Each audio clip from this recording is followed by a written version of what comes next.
नमस्कार, हस्तक्षेप में आपका स्वागत है। मैं हूं अमलेंदु उपाध्याय। लोकसभा चुनाव निपट चुके हैं और राज्य विधानसभा चुनावों की आहट शुरू हो गई है। महाराष्ट्र, झारखंड और हरियाणा में विधानसभा चुनाव बहुत जल्द होने हैं। तो लोकसभा चुनाव के बाद विधानसभा चुनाव के क्या परिणाम आते हैं और इसका केंद्रीय राजनीति यानी राष्ट्रीय राजनीति में क्या असर पड़ेगा, इसकी समीक्षा करने के लिए JB लाइव पर एक परिचर्चा हुई, जिसमें मैंने भी हिस्सा लिया। तो आइए देखते हैं कि इस परिचर्चा में क्या क्या बातें हुई। अपना कमेंट करके अपनी राय अवश्य दीजिएगा। अगर आपने हमारा चैनल सब्सक्राइब नहीं किया तो उसको सब्सक्राइब कर लीजिएगा और वीडियो को ज़्यादा से ज़्यादा शेयर कीजिएगा। तो आइए सुनते हैं इस परिचर्चा के कुछ प्रमुख अंश। आगे बढ़ते हैं। देखिए, इस वक्त हमारे साथ जुड़े हुए हैं 5 वरिष्ठ साथी। प्रेम कुमार जी हमारे साथ जुड़े हुए हैं। प्रेम कुमार जी, आपका स्वागत करता हूं। हमारे साथ नवेंदु जी जुड़े हुए हैं। नवेंदु जी, आपका भी स्वागत है। हमारे साथ राहुल लाल जी जुड़े हुए हैं। राहुल लाल जी, आपका स्वागत है। हमारे वरिष्ठ साथी प्रशांत टंडन जी जुड़े हुए हैं। प्रशांत जी, आपका स्वागत करता हूं। हमारे ऑनलाइन एडिटर अमलेंदु उपाध्याय जी जुड़े हुए हैं। अमलेंदु जी, आपका भी स्वागत है। और स्वागत इस्तकबाल आप तमाम दोस्त साथी शुभचिंतक आप सबका जो अब तक जुड़ चुके हैं, जो जुड़ने वाले हैं इस कार्यक्रम में। सीधे आना चाहता हूं प्रेम कुमार जी आपके पास। प्रेम कुमार जी, आज बात की शुरुआत चलिए करते हैं। जरा मैं झारखंड से ही करना चाहता हूं और झारखंड से जरा महाराष्ट्र तक चलेंगे और महाराष्ट्र से हरियाणा होते हुए दिल्ली पहुंचेंगे। आप चाहें तो इसमें कुछ उलटफेर कर सकते हैं, क्योंकि हम उलटफेर की बात कह भी रहे हैं। आप उलटफेर कर सकते हैं इसमें। जरा झारखंड से लेकर प्रेम कुमार जी, झारखंड से लेकर महाराष्ट्र और हरियाणा तक क्या कुछ दिखाई दे रहा है आपको? जी शुक्रिया राजीव जी। संजोग है कि मैं जमशेदपुर में बैठा हुआ हूं, आपके साथ जुड़ा हूं झारखंड से जी। और यहाँ जो हमने आबो हवा देखी है, हालांकि आज ही पहुंचा हूं, मेरे साथियों से बात हुई है, जो देखी है वो है कि पूरे प्रदेश में न्याय की गूंज है। जो न्याय राहुल गांधी ने अपनी यात्रा के दौरान, चुनाव के दौरान जो बुलंद की थी, वो नए सिरे से ऐसा लग रहा है कि इलेक्शन का माहौल अब भी है। झारखंड मुक्ति मोर्चा ने, मुख्यमंत्री चंपई सोरेन है, उनके बिहाफ से हर जगह जगह पोस्टर्स जो है पाट दिए गए हैं और विकास की गाथाएं बताई जा रही कि ये हमने किया है और ये हम करने वाले हैं। एक तो ये तस्वीर दिख रही है। दूसरा है कि बहुत कयास लग रहे थे कि हेमंत सोरेन जी फिर से मुख्यमंत्री बन जाएंगे, तो वो बातें भी अभी चूंकि उन्होंने नकार दिया है तो खत्म हो गई हैं। तीसरी बात आपने कही कि चूंकि हाईकोर्ट ने जो टिप्पणी की हेमंत सोरेन जी को लेकर के, उससे बहुत मॉरल बुस्टअप हुआ है, क्योंकि यहाँ भ्रष्टाचार को लेकर के बीजेपी लगातार आक्रामक रही है। अपना भ्रष्टाचार भले वो चुप रहे, लेकिन झारखंड मुक्ति मोर्चा को भ्रष्ट बताते हुए और मुख्यमंत्री पर निशाना साधते रहे। लेकिन हाई कोर्ट से फैसले के बाद में एक बड़ा सुकून मिला है, फैसले नहीं, टिप्पणी के बाद में, और एक मॉरल बुस्टअप मिला है कि उनको गलत तरीके से फंसाया गया, चुनाव में वो काम न कर सके, जनता से दूर रहे, इस मकसद को हासिल कर लिया गया। हालांकि आपने सही कहा कि शेड्यूल ट्राइब की सीटें बीजेपी जीत नहीं सकी, लेकिन जो आने वाले विधानसभा चुनाव हैं उसमें इंडिया गठबंधन मिल करके चुनाव लड़ने वाला है और ये गठबंधन ही अपने आप में जीत की गारंटी हो जाती है। झारखंड के अगर हम समीकरण को देखें और स्थानीय स्तर पर चीजों को समझें तो ये गठबंधन और मजबूत हुआ है। संघर्ष से गठबंधन लगातार मजबूत हुआ है, ये झारखंड में दिख रहा है। और आने वाले समय में इंडिया गठबंधन झारखंड में जो भी लोकसभा चुनाव में थोड़ी कसर रह गई थी उसको पूरा करेगा, ऐसा इसके लिए उन्होंने कमर बांध रखी है, ये दिखता है। दूसरा कि आप देखेंगे जो बिहार की सियासत है, बिहार में जरूर जेडीयू ने कुछ फैसले लिए, लेकिन जेडीयू ने एक ऑप्शन किया है कि कैसे एनडीए गठबंधन से हटा जा सकता है। उस ऑप्शन को बनाने के लिए उन्होंने विशेष राज्य का दर्जा और विशेष पैकेज दोनों शामिल किया है। और इसके अलावा अपने जो संगठनात्मक बदलाव किया है, वो संगठनात्मक बदलाव से एक तरह से मेरा मानना है, पर्सनल मानना है कि बीजेपी को आश्वस्त भी किया है कि फिलहाल हम आपके साथ रहेंगे। लेकिन एक तरफ आश्वस्ति है, दूसरी तरफ एक बैकअप प्लान है और ये इसका मतलब ये है कि एक टाइमिंग का इंतजार किया जा रहा है, समय का।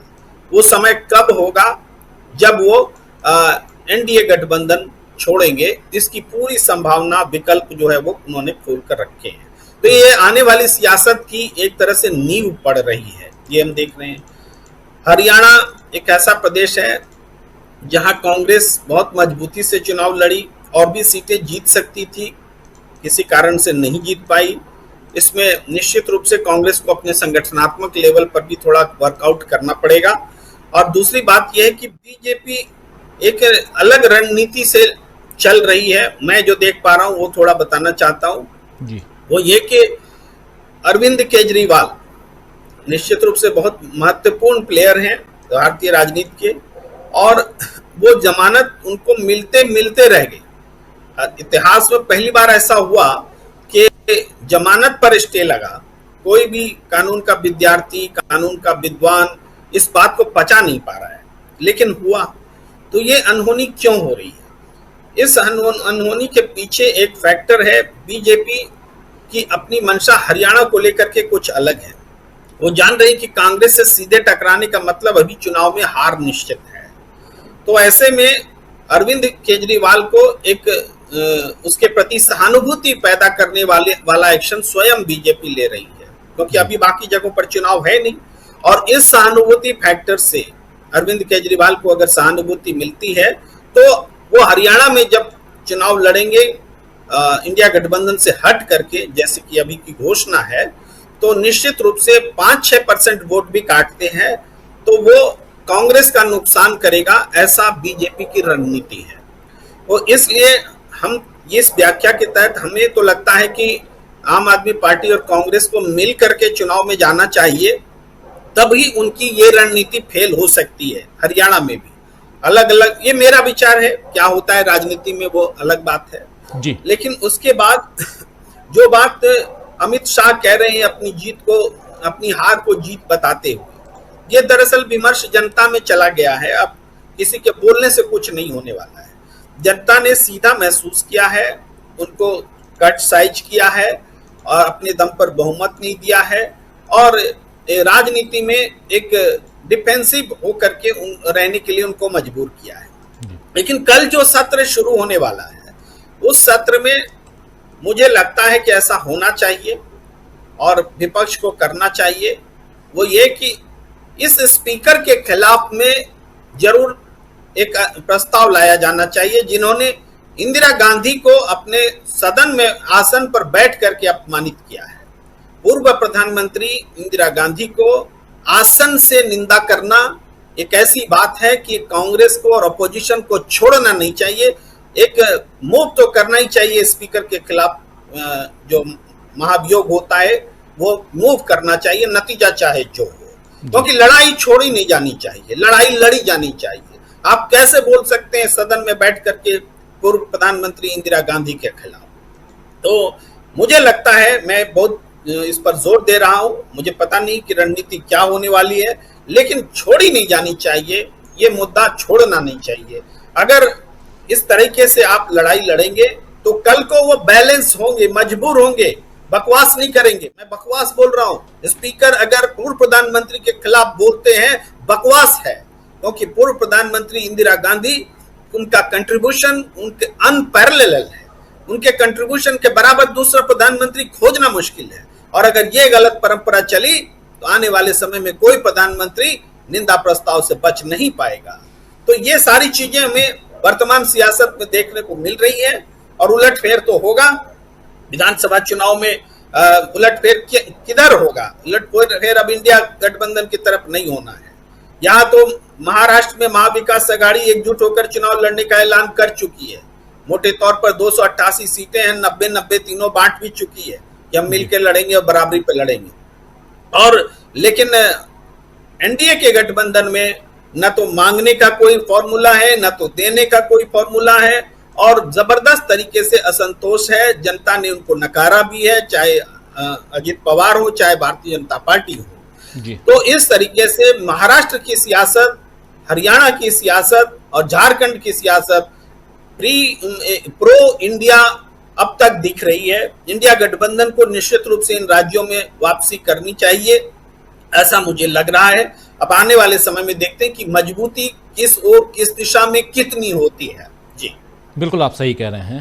तो इंडिया गठबंधन बनाम एनडीए जो इसको लीड कर रही है बीजेपी, और इन दोनों के बीच क्या कुछ चल रहा है, और साथ साथ जो अब आने वाले समय में विधानसभा चुनाव हैं उन चुनावों की हम चर्चा कर रहे हैं, और यहां से आगे की सियासी तस्वीर क्या दिखाई देती है देश की, उसकी चर्चा। और कल से लोकसभा की कार्यवाही और राज्यसभा की कार्यवाही कल से फिर से शुरू हो रही है। कल 1 तारीख है, पहली तारीख, कल और भी बहुत कुछ होना है। जरा जल्दी से आना चाहता हूं प्रशांत टंडन जी, पहले आपके पास, फिर नवेंदु जी के पास आता हूं। और प्रशांत जी, कैसे देखते हैं आप अगर झारखंड में, और देखिए 26% झारखंड में आदिवासी हैं, और झारखंड में एक भी सीट, अगर शेड्यूल्ड ट्राइब सीट बीजेपी को इस बार नहीं गई है, बीजेपी के लिए ये परेशानी है। ओवरऑल उसमें अगर देश के लिहाज से देखा जाए तो 10 सीटों की कमी आई है बीजेपी को जो 2019 के हिसाब से, लेकिन जो आंकड़े हम रख रहे थे जिसमें वोट के परसेंटेज में भी, प्रतिशत में भी कमी आई है बीजेपी की। और ये तो लोकसभा, लेकिन जब विधानसभा चुनाव होंगे, अभी अब से 2-4 महीने बाद विधानसभा के चुनाव होने हैं, और उसमें क्या कुछ दिखाई देता है, उससे क्या देश की तस्वीर को बदलते हुए देखते हैं, सियासी तस्वीर को? ये तीनों राज्यों के चुनाव के परिणाम केंद्र सरकार को, मोदी सरकार को प्रभावित करेंगे, और ये भी तय करेंगे कि ये सरकार कितने समय तक और रहने वाली है। इसलिए इस लिहाज से ये तीनों राज्य बड़े इंपॉर्टेंट हैं।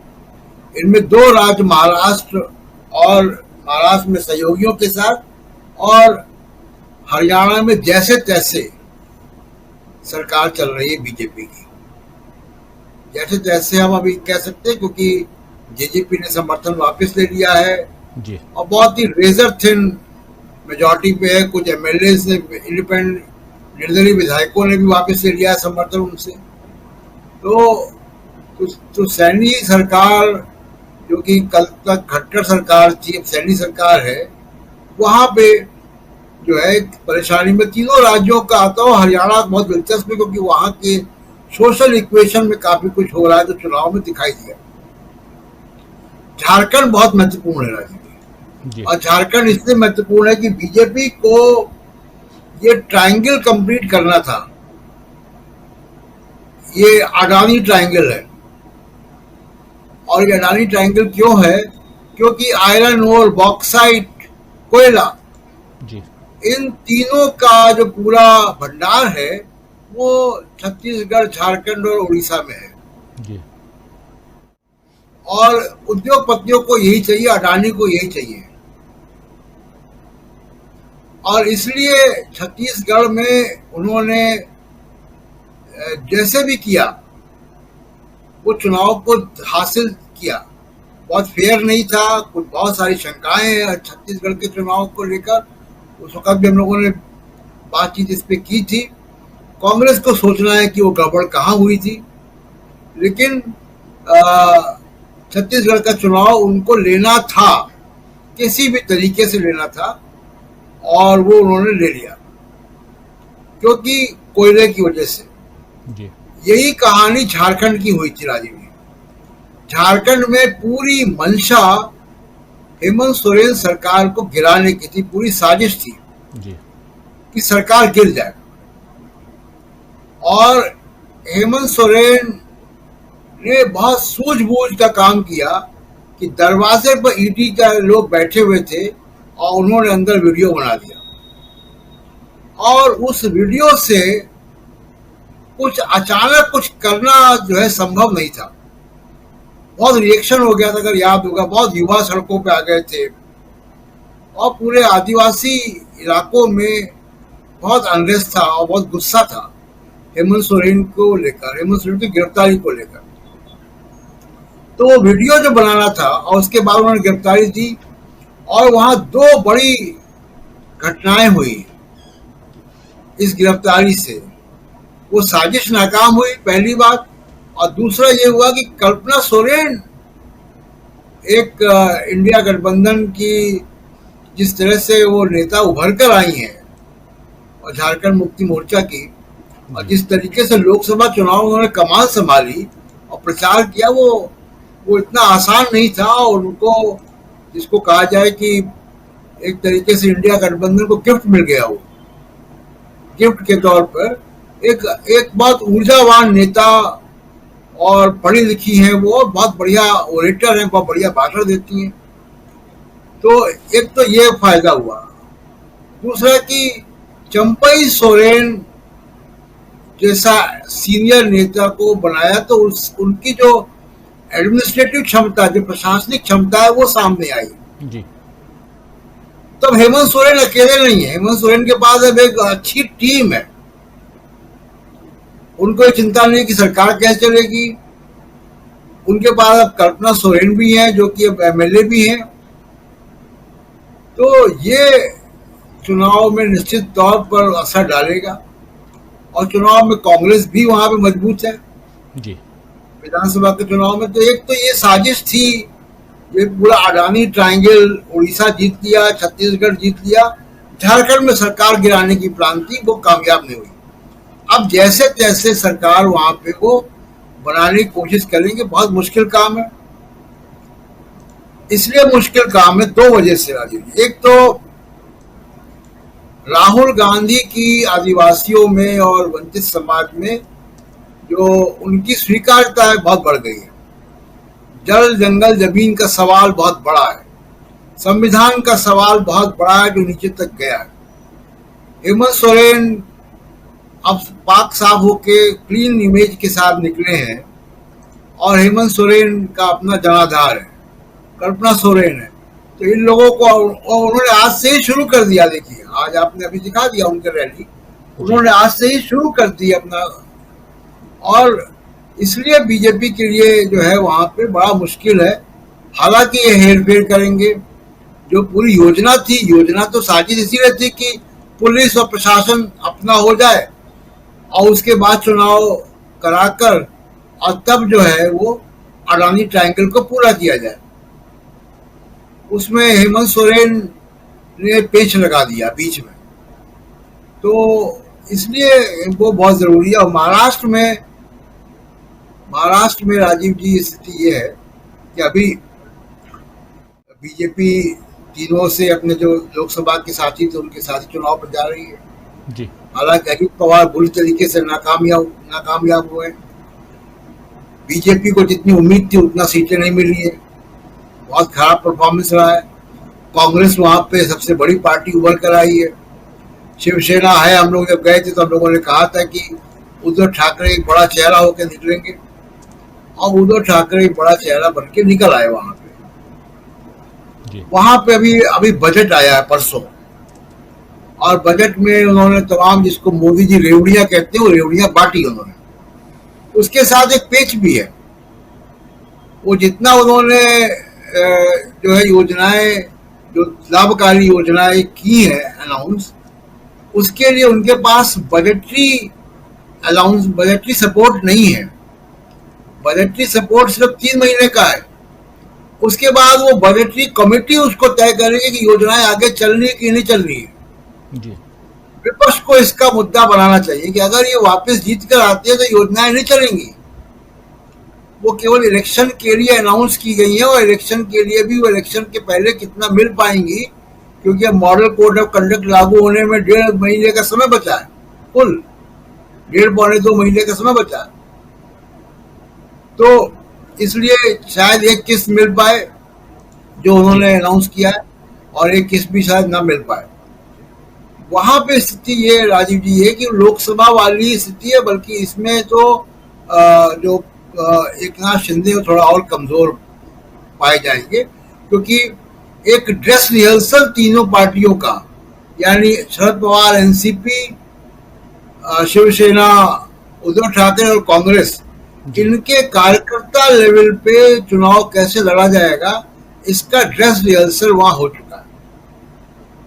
बीजेपी के अंदर बहुत सारी कॉम्प्लिकेशंस हैं फडणवीस को लेकर, और हरियाणा जैसे मैं बता चुका हूं कि वो रेजर एज पे सरकार है, बिल्कुल पतले धागे पे सरकार रुकी हुई है। जी। और हरियाणा में जो नया समीकरण देखने को आया कि जो बीजेपी ने, आरएसएस ने कोशिश की थी कि जाट वर्सेस रेस्ट हो जाए, वो किसान आंदोलन ने उसको खत्म कर दिया और उसका नतीजा देखने को ये मिला कि 10 में से 5 सीटें कांग्रेस जीत गई। और अगर ये चुनाव आयोग न्यूट्रल होता, चुनाव में गड़बड़ियां नहीं होती, तो नतीजा बहुत और फर्क होता हरियाणा का। बिल्कुल 10 में शायद 10 एक भी सीट बीजेपी को नहीं मिलती। तो इन सब के साथ अगर बीजेपी चुनाव में जाएगी, अगर विधानसभा में, और इनमें विधानसभा का इक्वेशन बिगड़ेगा, तो इसका असर जो है वो केंद्र सरकार पर पड़ेगा। और बाकी की बातें जो चंद्रबाबू नायडू और नीतीश कुमार की, मैं अगले राउंड में बात करूंगा। बिल्कुल बिल्कुल, अगले राउंड में और भी बातें करते हैं। किसान आंदोलन का आप जिक्र कर रहे थे, उस बारे में भी बात करेंगे। कुछ बातें जो लोकसभा से और कुछ बातें आने वाले समय में क्या कुछ हो सकती हैं, उस पर भी चर्चा करेंगे। हमारे साथ आप तमाम साथी बने हुए हैं और हमारे दर्शक साथी जो इस कार्यक्रम में से जुड़ चुके हैं, जो जुड़ने वाले हैं, आप सबका एक बार फिर से स्वागत करता हूं, इस्तकबाल करता हूं। जल्दी से नवेंदु जी आपके पास आना चाहता हूं। नवेंदु जी, क्या कुछ देखते हैं आप इधर महाराष्ट्र से लेकर अगर झारखंड तक की बात करें, अलग अलग विधानसभाओं का कितना असर पड़ते हुए आप देखते हैं देश की राजनीति पर? जी राजीव जी, बहुत बहुत शुक्रिया। देखिए, ये तीनों राज्यों के चुनाव जो है वो बहुत इम्पोर्टेंट हैं, और इसलिए कि जो अभी केंद्र में जो सरकार है और उसका जो नौटंकी जो उसकी चल रही है मोदी की सरकार की, तो उस नौटंकी का भी जो है एक तरह से जिसको कहते हैं ना पर्दा गिराना, तो वो शायद पर्दा गिराने की स्थिति जो हमें दिखाई दे रही है।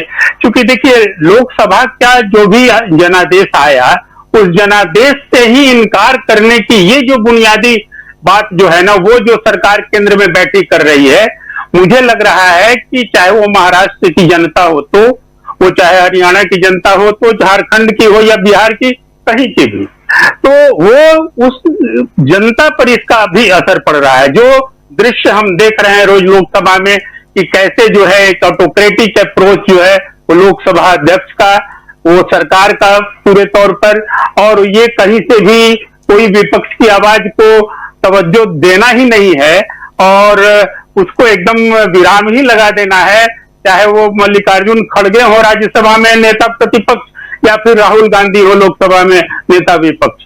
तो ये जो एक पूरी स्थिति है ना, ये मुझे लग रहा है कि जो जनता, जो बातें हो रही है हम लोगों की भी, जो हम लोग इंटरेक्ट करते हैं, तो वो है क्या कि इससे गुस्सा बढ़ रहा है, और एक गुस्सा इस तौर पर बढ़ रहा है कि लोगों को ये लग रहा है कि और सीटें जिताकर हमने क्यों नहीं भेजी राहुल गांधी को, और ज्यादा इंडिया गठबंधन को वोट क्यों नहीं दिए हमने।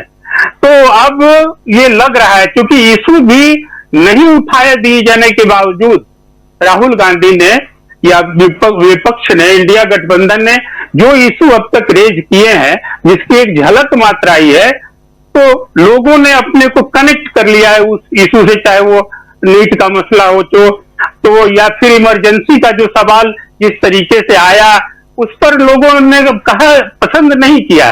कारण कि 50 साल पहले की फिर वही बात है कि जो बीजेपी की एक पॉलिसी है, जिससे आज ही जाकर लोगों ने इस बार वोट कास्ट किया था, कि फिर से वही अतीत में ले जाना, चाहे वो मुगलों के समय में हो, अंग्रेजों के समय में हो, या जो भी इमरजेंसी 50 साल और 70 साल की कहानी, ये सब। तो इसके लिए वोट नहीं दिया गया था। ये बिल्कुल इस जनादेश का इस बार का साफ मकसद है।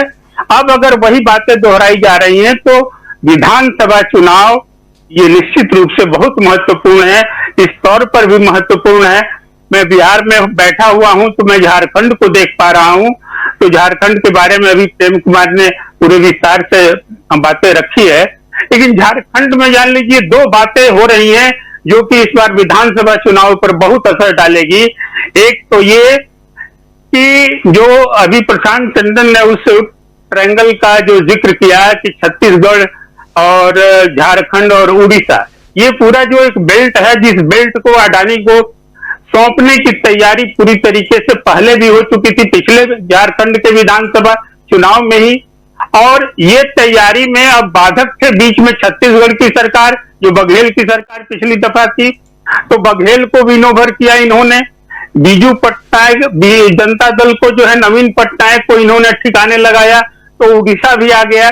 इस बार पूरा का पूरा फोकस जो है वो सत्ता शासक वर्ग का, ये उस तरफ बीजेपी का, केंद्र में बैठी सरकार का पूरा रहेगा कि इस 3 में झारखंड को भी विन ओवर किया जाए। और झारखंड में तो इस पूरे खदान की लड़ाई जो अडानी वर्सेज खदान और वहां के जो आदिवासी जनता है उनकी चल रही है, वो तो कहिए कि जड़ ही वहां पर है झारखंड में। और जो वहां बिजली पैदा करके और फिर बांग्लादेश को भेजने की और उससे कमाई करने का जो प्रोजेक्ट था, इस प्रोजेक्ट ने ही आग लगा दी थी पिछली दफा चुनाव में। और आपको मैं बताऊं कि उस समय मैं झारखंड के चुनाव कवर कर रहा था, पिछली दफा का बिहार विधानसभा चुनाव। 5,000 लोगों को जो है राजद्रोह, आदिवासियों को राजद्रोह के मुकदमे में रघुवर दास सरकार ने फंसाया था, जिसका एक बहुत बड़ा गुस्सा था उस समय झारखंड में। और वो गुस्सा जो है वो आके ईवीएम में दिखाई दिया और सरकार पलट गई रघुवर दास की। अगर इस बार फिर वो छेड़खानी होनी ही है, जाहिर मानिए होनी है, लेकिन ये बहुत ही टाइमिंग देखिए और संयोग की बात है। और डेमोक्रेसी के लिए भी ये टाइमिंग बड़ा महत्वपूर्ण है कि हेमंत सोरेन जेल से छूटकर आ गए हैं। और जिस तर्ज पर उनको फंसाने की कोशिश हुई, वो आदिवासी मुख्यमंत्री, भारत का सबसे महत्वपूर्ण आदिवासी मुख्यमंत्री, और उसको जिस तर्ज पर डाला गया जेल में, विधानसभा में जो भाषण देकर फिर जेल गए थे हेमंत सोरेन, उन्होंने एक बात कही थी, उस बात को शायद मुझे लग रहा है कि वो झारखंडी जनता के मन में धंस चुकी है। उन्होंने कहा था कि ये जिस तरीके से घेर के मारने की इनकी साजिश हो रही है, जिस तरीके से ये चबा जाना चाहते हैं आदिवासी जन समुदाय को, उनके जल जंगल जमीन अधिकार को, और फिर जो है उनको बर्दाश्त नहीं है कि किसी सत्ता या कुर्सी पर एक मुख्यमंत्री बैठे, तो उन्होंने कहा कि ठीक है वो चबाने की चाहेंगे चबाना, लेकिन आदिवासी हूं मैं और आदिवासी बेटे के शरीर में ऐसी ऐसी हड्डियां होती हैं जिनका अंदाजा भी इस शासक वर्ग को नहीं है। तो ये है कि गले में अटक जाऊंगा तो आंख फाड़ कर निकलूंगा। तो ये एक बात उनकी बहुत ही वायरल हुई थी और ये बात अब एक बार फिर से जब छूट कर आए हैं जेल से, तो ये एक फिजा बना रही है ये बात भी। और साथ साथ चुनाव को लेकर के हेमंत सोरेन का अब सीधे तौर पर नेतृत्व में आ जाना, मुख्यमंत्री नहीं बनने की से इनकार किया जाना, तो अब वो भी राहुल की तरह जो है एक लीडर बन के जो है वो चाहते हैं कि पूरे उस तरीके से, और न सिर्फ झारखंड बल्कि ये जो तीनों चारों स्टेट है ना, यहाँ की जनता पर भी उसका प्रभाव पड़ेगा हेमंत सोरेन की रिहाई का। तो एक ये बात है। दूसरा एक पेच फंसा है जिसको एनडीए जो है वो सुलझाते नहीं सुलझ रहा है, और ये पेच भी जो है वो पिछले चुनाव से फंसा हुआ है, लेकिन इस बार उसमें छौंक लगा दी है एनडीए के साथ रहते हुए भी नीतीश कुमार ने। और वो छौंक क्या है कि सरजू राय जो बीजेपी के और आरएसएस के हार्ड कोर के नेता माने जाते रहे, और सरजू राय और रघुवर दास के समय में एक लड़ाई छिड़ी, उस लड़ाई में सरजू राय जो कि शैडो चीफ मिनिस्टर के तौर पर भी झारखंड में जाने जाते रहे, बहुत ही प्रभावशाली नेता है, उनका एक नेटवर्क है। और पूरे संगठन में जो आरएसएस के संगठन है संघ परिवार में वो बहुत लोकप्रिय हैं, और उन्होंने सीधे तौर पर पिछले चुनाव में ही चुनौती दे दी थी रघुवर दास को, और वो पश्चिमी जमशेदपुर से लड़ते थे, पूर्वी जमशेदपुर से उन्होंने लड़ा रघुवर दास के खिलाफ चुनाव, और कहा कि ये भ्रष्ट मुख्यमंत्री है, इसको हराना सबसे पहले मेरा धर्म है।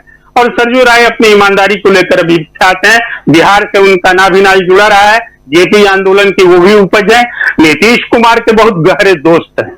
ये एक जो पॉइंट है कि नीतीश कुमार के गहरे दोस्त हैं। तो अभी 5 दिन पहले, एक हफ्ता 5 दिन हुआ, सरजू राय और नीतीश कुमार की मीटिंग हुई पटना में, और सरजू राय ने 2 दिन यहां बिताए, और उस मीटिंग में जो राजनीति छन के जो अंदर खाने से निकल कर आई है, तो ये जान लें इससे एक चैन खराब होने वाली है एनडीए की, और ये तब खराब होने वाली है जब नीतीश कुमार या जेडीयू ने भी ये घोषणा कर देगी कि वो झारखंड में चुनाव लड़ेगा। तो ये घोषणा जो कर दिया जेडीयू ने, और उसमें सरजू राय के साथ हुई उनकी मीटिंग, ये जो चीजें हैं बेचैन किए हुए हैं अंदर खाने में एनडीए को, और ये बेचैनी और इसमें खेल जो सियासी खेल आगे पकने की संभावना जो दिखाई दे रही है, जो विश्लेषक देख पा रहे हैं, तो ये फिर मुश्किल में डालने वाली है बीजेपी को झारखंड में। तो एक तरह से कहिए कि झारखंड में जो मुझे दिखाई दे रहा है, इंडिया गठबंधन और वहां झारखंड मुक्ति मोर्चा और कांग्रेस, ये कुल मिला के बहुत ही मजबूत स्थिति में पहले से ही है। हेमंत की रिहाई के बाद और जो उनके कॉन्फ्लिक्ट जो चल रहे हैं संघ परिवार के झारखंड में और बीजेपी के, ये सब मिला के अभी से ही इंडिया गठबंधन को हवा दे रहे हैं, और इसको लेकर के बहुत चैन हराम हुआ है बीजेपी का, ये मैं इतना जानता हूं। और संघ परिवार के स्तर पर भी जो सूचनाएं मिल रही हैं, जो वहां के जो झारखंड के जो एक बड़े संगठक हैं जो मीडिया से इंटरेक्ट करते हैं, तो उनसे बातचीत जो हो रही थी, तो ये एक बेचैनी जो है उन लोगों के सामने है। रही बात महाराष्ट्र की, तो महाराष्ट्र आप समझ लें कि एक मामले में तो साफ बेनिफिट दिखाई दे रहा है ना, कि इंडिया गठबंधन जब बन रहा था और जो लोकसभा चुनाव का दस्तक पड़ गया था, तो इंडिया गठबंधन उलझा हुआ था सीट शेयरिंग के मामले में, और ये भी कयासबाजी हो रही थी और मीडिया, गोदी मीडिया के जरिए हवा भी दी जा रही थी कि ये जो है गठबंधन महाराष्ट्र में और सीट शेयरिंग को लेकर कहीं कोई नाराजगी नहीं हो जाए, चाहे उद्धव ठाकरे हो तो या फिर शरद पवार हो या कोई भी। लेकिन इस बार की क्या स्थिति है कि पहले से ही अनाउंस्ड है कि महाअघाड़ी जो है वो एक साथ है, एक साथ ही चुनाव में जाएगा। संजय राउत जो कि शिवसेना के बड़े नेता हैं उद्धव ठाकरे गुट के, और संजय राउत के बयान बहुत गौर करने लायक हैं कि वो लगातार जो है वो राहुल गांधी की जिस तर्ज पर बातें उनके बारे में कह रहे हैं, जो एनालाइज कर रहे हैं लोकसभा इलेक्शन को, वो उन्होंने एक ताजा जो बात कही है, बहुत मार्के की है, कि उन्होंने कहा कि अगर राहुल गांधी को नेता इंडिया गठबंधन का घोषित कर दिया गया होता, उनका इशारा उस चेहरे की तरफ है कि चेहरा घोषित कर दिया गया होता तो हम 20-25 सीटें और भी इंडिया गठबंधन ला सकता था, उसका फायदा मिल सकता था। इशारा साफ है कि महागठबंधन महाराष्ट्र में मजबूत है और वो पहले से तैयार है कि लोकसभा में तो सबक सिखाया ही, विधानसभा में भी जमकर सबक सिखाएंगे। वहां जबकि दूसरी तरफ तो ठीक ही कहा प्रशांत जी ने कि आप देखें कि बिखरा हुआ है, शिंदे हैं इधर तो फिर उधर अजित पवार का गुट है, सब जगह अभी कॉन्फ्लिक्ट ही चल रहा है और लोकसभा के आंसू जो है वो एक दूसरे का वो सुखाने की कोशिश में लगे हुए हैं लोग। लेकिन विधानसभा चुनाव वहां पर ये यकीन जानिए कि विधानसभा चुनाव तक शायद ऐसा लग रहा है कि परिदृश्य जो है महाराष्ट्र का वो एनडीए के लिए और भी ज्यादा खराब होने की संभावना मुझे दिखाई दे रही है। मुश्किल होने तो ये है कि दो स्टेट की मजबूती साफ तौर पर है। हरियाणा जो है वहां भी वही आधे आधे की बात भी आप मान लें। जी तो बिल्कुल पे दोबारा आते हैं क्योंकि लंबा हो जाएगा तीनों का विश्लेषण। थोड़ा दूसरे राउंड में आता हूं, हरियाणा पे भी आपके जरिए समझेंगे। और महत्वपूर्ण बात आप दो कह रहे थे, बिहार और झारखंड की, वो बहुत इंपॉर्टेंट था, वो सुनना भी जरूरी था। और जेडीयू में क्या कुछ चल रहा है और उससे एनडीए पर क्या कुछ असर पड़ सकता है, और कैसे यहाँ नीतीश बाबू जो हैं वो क्या कुछ करने जा रहे हैं, ये सब कुछ भी सामने आना जरूरी है और उस पर और आगे चर्चा आपसे करना चाहूँगा। पहले लेकिन एक बार आना चाहता हूं राहुल लाल जी आपके पास। राहुल लाल जी, हम लोग बिहार, झारखंड, महाराष्ट्र की बहुत बात कर लिए और हरियाणा का भी जिक्र हम कर रहे हैं, लेकिन साथ साथ थोड़ा सा पीछे चलते हैं। जो लोकसभा चुनाव भी बीता है और उस बीते हुए लोकसभा चुनाव में उससे पहले जो इशूज थे इस देश में, किसानों का आंदोलन देखिए, और अभी जो इशू चल रहे हैं जैसे छात्रों का आंदोलन है, नीट की परीक्षा है, और महंगाई, बेरोजगारी, जो सामान्य इशूज हैं उसकी चर्चा तो खूब होती रही है। एक जो महत्वपूर्ण बात यहाँ दिखाई देती थी, और जैसे भी कह भी रहे हैं कि राहुल गांधी का नाम अगर पहले से अनाउंस होता कि हमारा नेता राहुल गांधी होगा, तो शायद 20-25 सीटें बढ़ सकती थी, 15 सीटें बढ़ सकती थीं। और ये सही है कि संजय राउत लगातार राहुल गांधी की बात करते हैं और उनको सामने लेके आते हैं। अब राहुल गांधी विपक्ष के नेता हैं, ये सब कुछ जग जाहिर है। लेकिन सवाल यहाँ ये उठता है कि जो बीता अभी लोकसभा है, चुनाव जो बीता है, उस लोकसभा चुनाव में जो इश्यूज विपक्ष के थे वो कितने, उसमें संविधान को भी थोड़ी देर के लिए आप किनारे रख दीजिए क्योंकि संविधान एक मूल मुद्दा था, संविधान बचाओ सबसे बड़ा मुद्दा था, लेकिन उसके अलावा जिन मुद्दों के आधार पे, चाहे वो न्याय की बात हो, महंगाई की बात हो, गरीबों की बात हो, किसानों की बात हो, इन तमाम मुद्दों की अगर बात की जाए तो आज वो सारे मुद्दे जीवित हैं और इन जीवित मुद्दों से बचने की कोशिश कर रहे हैं नरेंद्र मोदी, ये साफ दिखाई देता है।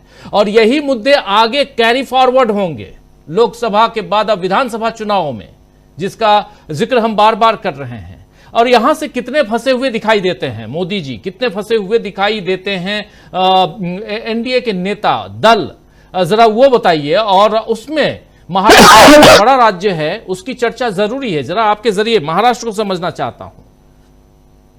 राजीव जी, आज अगर हम लोग महाराष्ट्र की बात करते हैं तो ध्यान है कि आज ही के दिन 30 जून 2022 एकनाथ शिंदे ने मुख्यमंत्री के रूप में महाराष्ट्र में शपथ लिया था। यानी आज हम लोग जब बात कर रहे हैं तीनों सब जगह पे विधानसभा चुनावों की, तो आज के दिन ही वहां पे लोकतंत्र की किस रूप में हत्या की गई थी, जो तमाम मुद्दों की हम लोग बात कर रहे हैं उसमें सबसे बड़ा मुद्दा यह है लोकतंत्र को कुचलना, वो कितना बड़ा सा मामला था। और जो सीबीआई, ईडी, इनकम टैक्स जो आज हम लोग अभी देख रहे हैं कि किस प्रकार से झारखंड के मुख्यमंत्री हेमंत सोरेन बाहर निकले हैं, और वो बाहर निकले हैं, लेकिन भारतीय जनता पार्टी की रणनीति देखिए राजीव जी कि प्रभारी किसे बना गए हैं, हेमंता बिश्व शर्मा को, जो कि भ्रष्टाचार में पूरे रंगीन है। भ्रष्टाचार को लेकर हेमंता बिश्व शर्मा के मामले को देखिए, तो जो स्थिति है कि बीजेपी काफी फंसी हुई है। और मैं कह दूं महाराष्ट्र से शुरुआत करते हुए कि महाराष्ट्र में पिछले 2 वर्षों में क्या देखा, महाराष्ट्र में पिछले 2 वर्षों में देखा केंद्रीय संस्थाओं का दुरुपयोग, और एकनाथ शिंदे को इसलिए ईडी सरकार में कहा गया कि ईडी के नाम पे आप पार्टियों को तोड़ते हैं।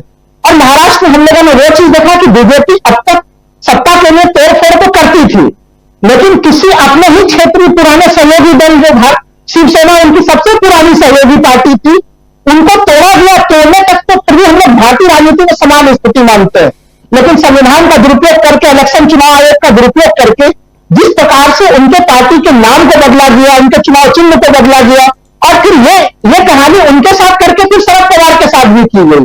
उस पूरे चीजों की जो पुनरावृत्ति की गई, महाराष्ट्र में उसका मुंहतोड़ जवाब लोकसभा चुनाव में तो दिया है कि Bharatiya Janata party single digit में पहुंच गई है। और मैं दावे के साथ कह सकता हूं कि भले ही महाराष्ट्र में वहां पे आरएसएस की जो मुख्यालय है वहां पे, लेकिन बीजेपी को विधानसभा चुनाव में जो सबसे बड़ा नुकसान होने जा रहा है, अभी तो अमित शाह नहीं मान रहे हैं कि जनादेश में कोई नुकसान हुआ है उन्हें महाराष्ट्र में। विधानसभा चुनाव में पता चल जाएगा कि वो 105 के संख्या पे जो है वो 40 से 50 के संख्या को छू ले, वो उनके लिए बड़ी स्थिति हो जाएगी राजीव जी। तमाम लोग ये चीज देख रहे हैं महाराष्ट्र के संदर्भ में। तो महाराष्ट्र में स्थितियां बिल्कुल उलट है। लेकिन जो आपका सवाल था कि तमाम बड़े मुद्दे, किसान के आंदोलन के मुद्दे, दूसरे आंदोलन के मुद्दे, आज के समय में छात्रों का हर स्टूडेंट, हर युवा वर्ग और विशेषकर वो मध्यम वर्ग राजीव जी, ये सवाल आज सब लोग पूछ रहे हैं कि भाई सीबीआई को आपने जांच दे दिया नीट परीक्षा के लिए, लेकिन आखिर फिर से नीट परीक्षा को फिर से कराने में क्या दिक्कत है? आखिर बीजेपी के नेताओं ने भ्रष्टाचार में कितनी रुचि लगाई है कि वो उस परीक्षा को कैंसिल कराने से जो रोक रहे हैं। मैंने पहले भी आपके कार्यक्रम में चर्चा की थी कि उत्तर प्रदेश में बेबी राम, उनके वीडियो वायरल हो रहे हैं। उनके ऊपर आज तक सोचिए कि वो वीडियो वायरल हुए कई दिन हो गया है राजीव जी। क्या कोई भी एजेंसी गई? केंद्र सरकार ने कठोर जो है कि कानून पास किया था कि पेपर लीक से संबंधित मामलों के ऊपर वो काफी कठोर रवैया अपनाएगी। क्या कठोर रवैया है? उत्तर प्रदेश सरकार का क्या रवैया है? तो चुनाव के बाद भी जनादेश को ये मानने वाले नहीं है, जो किसानों का मामला है। आप सोच के देखिए कि हम लोगों ने स्वतंत्र भारत में पहली बार देखा कि ड्रोन से किसानों के ऊपर हमले हो रहे थे, हरियाणा में हमले हो रहे थे राजीव जी। उसको पूरा हम लोगों ने यहाँ पे डी लाइव में चर्चा किया था। अगर राहुल गांधी एमएसपी गारंटी कानून की बात कर रहे हैं तो आज के समय वो कितना ज्यादा प्रासंगिक है। प्रत्येक दिन किसान जो है, प्रति घंटा किसान एक आत्महत्या कर रहा है। 24 घंटे में 24 किसान एवरेज तौर पर आत्महत्या कर रहे हैं एनसीआरबी के आंकड़ों के मुताबिक। तो किसानों की स्थिति बनी हुई है। उसके कारण से महाराष्ट्र के चुनाव बुरी तरह से प्रभावित होने वाले हैं। उसके कारण से हरियाणा के चुनाव में तो पूरा का पूरा प्रशांत टंडन जी करे तो मैं सहमत हूं कि जाट और गैर जाट की जो पूरी लड़ाई बनाने की कोशिश की गई थी, वो पूरा तंत्र ही हरियाणा के लोगों ने फेल कर दिया। तो मुझे हरियाणा में भी कहीं से कोई आशा के किरण और बिंदु दिखाई नहीं दे रहा है राजीव जी। भारतीय जनता पार्टी के लिए। और आपने बड़ा शानदार से ग्राफिक्स दिखाया था राजीव जी झारखंड के संदर्भ में। आपने उसमें बताया कि किस तरह से 2019 के लोकसभा चुनाव में 51% का वोट शेयर था और वो 2024 में आके वो 44%, 7% की गिरावट है। लेकिन एक रोचक चीज मैं और जोड़ी दर्शकों को कि 51% का वोट शेयर जब 2019 में लेके आए थे, विधानसभा चुनाव में भारतीय जनता पार्टी का वोट शेयर गिर के 2019 में ही वो 51% से गिर के 33% पे आ गए थे। तो राजीव जी कल्पना कीजिए कि 51% जब गिर के 33% पे आएगा तो ये 44% गिर के विधानसभा चुनाव में कहां पे जाएगा? क्योंकि अगर हम लोग झारखंड के पूरे मामले पर अगर हम लोग आज के समय में गौर कीजिए, बीजेपी के लोग आपका रिपोर्ट कहते हैं कि क्या राहुल जी 25% का वोट शेयर हम लोग का आ पाएगा कि नहीं आ पाएगा झारखंड में? यानी 33 पे अगर पिछले 2019 के विधानसभा चुनाव में थे तो अब वो उनकी और भी ज्यादा उल्टी गिनती चलने वाली शुरू हो गई है। ये बिल्कुल सही ग्राफिक लगाया है आपने। तो ये जो उनकी परिस्थितियां है और वो उनकी परिस्थितियां कहां से बिगड़ी है राजीव जी? देखिए, शेड्यूल ट्राइब वोटर्स में राष्ट्रीय स्वयंसेवक संघ ने झारखंड में लंबे समय तक काफी मेहनत किया था। वहां पे अगर आप काफी ग्रामीण क्षेत्रों में राजीव जी आप जाएंगे झारखंड में, जहां पे रोड नहीं है, सड़क नहीं है, लेकिन वहां पे आरएसएस के लोग एक्टिव रहे लंबे समय तक। लेकिन आरएसएस के उस पूरे मेहनत पे पानी छोड़ दिया कि क्या क्या अडानी जी के आशा और इच्छा को पूरा करने में कि किसी भी प्रकार से झारखंड की सरकार को गिरा दिया गया। और वो जिस बोर्डली जिस तरह से टीम इंडिया एकदम एकजुट रही, वहां पे हेमंत सोरेन बिल्कुल और जो हेमंत सोरेन बिल्कुल झूठे नहीं, बीच में भी जब जेल से रिहा हुए तो वो शेर की तरह दहाड़ते हुए बीच में जो आए थे वो दहाड़ते हुए निकले थे। अभी भी देख लीजिए उनकी स्थिति। तो झारखंड में अगर आदिवासी वोट भारतीय जनता पार्टी का परंपरागत वोटर रहा है, जरूर जेएमएम को भी वो वोट जाते रहे पहले के समय में राजीव जी, लेकिन वो कहीं कहीं बीजेपी की इसमें बड़ी उसमें साझेदारी होती थी। क्योंकि जो दूसरा बड़ा तबका है वो लोकसभा में तो उनको चुन लेता है बीजेपी को, लेकिन वो विधानसभा में वो वोट लेता है। ये आदिवासी वोटर थे जो बड़े सेक्शन में, कुछ सेक्शन में आरएसएस के कारण से वो उनके साथ जाते थे। आज के समय में वहां पे आदिवासी समूह में बहुत जबरदस्त एक नाराजगी की स्थिति है। और केवल आदिवासी समूह में नाराजगी की स्थिति नहीं है, बीजेपी अब जो वादे कर रही है, चाहे भी हम लोगों ने महाराष्ट्र में देखे कि खूब सारे रेवड़ी बांटने के वादे किए गए राजीव जी, तो अब जो बीजेपी अपने अलग अलग जगहों पे महाराष्ट्र में वादे कर रही है, झारखंड में कुछ वादे कर रही है, उन वादों पर लोगों को भरोसा नहीं हो रहा है। और भरोसा क्यों नहीं हो रहा है? आप उदाहरण देख लीजिए राजस्थान का। राजस्थान में बीजेपी ने 500 रुपया सिलेंडर का वादा किया था, क्या अब तक पूरा हुआ? उनके तमाम योजनाएं में जो योजनाएं खुद बीजेपी सरकार की योजनाएं थी, चाहे वो कांग्रेस सरकार की योजनाएं थी, हर लोक कल्याणकारी योजनाओं को राजस्थान में बंद किया जा रहा है। उत्तर प्रदेश में आप देख लीजिए, मुख्यमंत्री योगी आदित्यनाथ ने कहा था होली के समय में सिलेंडर मिलेगा, दीपावली के समय में सिलेंडर मिलेगा। दर्शक तमाम देख रहे हैं उत्तर प्रदेश से, पूछ लीजिए कि कितने लोगों को वो सिलेंडर प्राप्त हुआ, आज तक सिलेंडर ही प्राप्त नहीं हुआ। तो बीजेपी के घोषणाओं पर लोगों का कोई विश्वास नहीं है। इसलिए जो आपने लिखा है कि 3 विधानसभा सीट और उसमें जो हर जगह हम लोग महाराष्ट्र, हरियाणा, चाहे वो झारखंड हो, उन जगह पर स्थितियां बहुत स्थिति बिगड़ी हुई है। और झारखंड को लेकर तो 33% अगर पिछले बार ही पहुंच गए थे 51% से गिर के 33%, तो इस बार उनकी गिरावट का अंदाजा लगाना बड़ा मुश्किल चीज है। ये तो हम लोग डंके के चोट पे कह सकते हैं कि झारखंड में टीम इंडिया बहुत मजबूती से सरकार बनाई है। झारखंड में नहीं, तीनों विधानसभा चुनाव में टीम इंडिया के लिए कहीं कोई कठिनाई की परिस्थितियां नहीं है राजीव जी। बिल्कुल बिल्कुल आप सही कह रहे हैं। और 3 विधानसभा चुनाव के साथ साथ चौथा विधानसभा जो सबसे पहले जिसको करवाना 30 सितंबर तक बहुत ज़रूरी है, वो है जम्मू और कश्मीर। तो जम्मू कश्मीर हो या हरियाणा हो या झारखंड हो या महाराष्ट्र हो, इन चारों राज्यों में, और खासकर 3 ये तीनों पूर्ण राज्य हैं, इसलिए भी इन तीनों राज्यों, उसमें भी आप देखिए हरियाणा में जेजेपी के साथ आप सरकार में आए क्योंकि पिछली दफा ही आप सरकार से बाहर हो चुके थे। और महाराष्ट्र में भी पिछली दफा ही आप सरकार से बाहर थे, इसलिए पिछली दफा बाहर थे क्योंकि वहां पर सरकार महाविकास अघाड़ी की चल रही थी और बीच में आपने उस सरकार को गिरा करके अपनी सरकार, और आज ही की तारीख 30 जून 2022 जिसका जिक्र कर रहे थे हमारे साथी राहुल लाल जी, 30 जून आज की तारीख 2022, 2 साल पहले आपने सरकार गिराई और अपनी सरकार बनाई। सरकार गिराना एक अलग बात होती है, लेकिन आपने पार्टियां तोड़ी,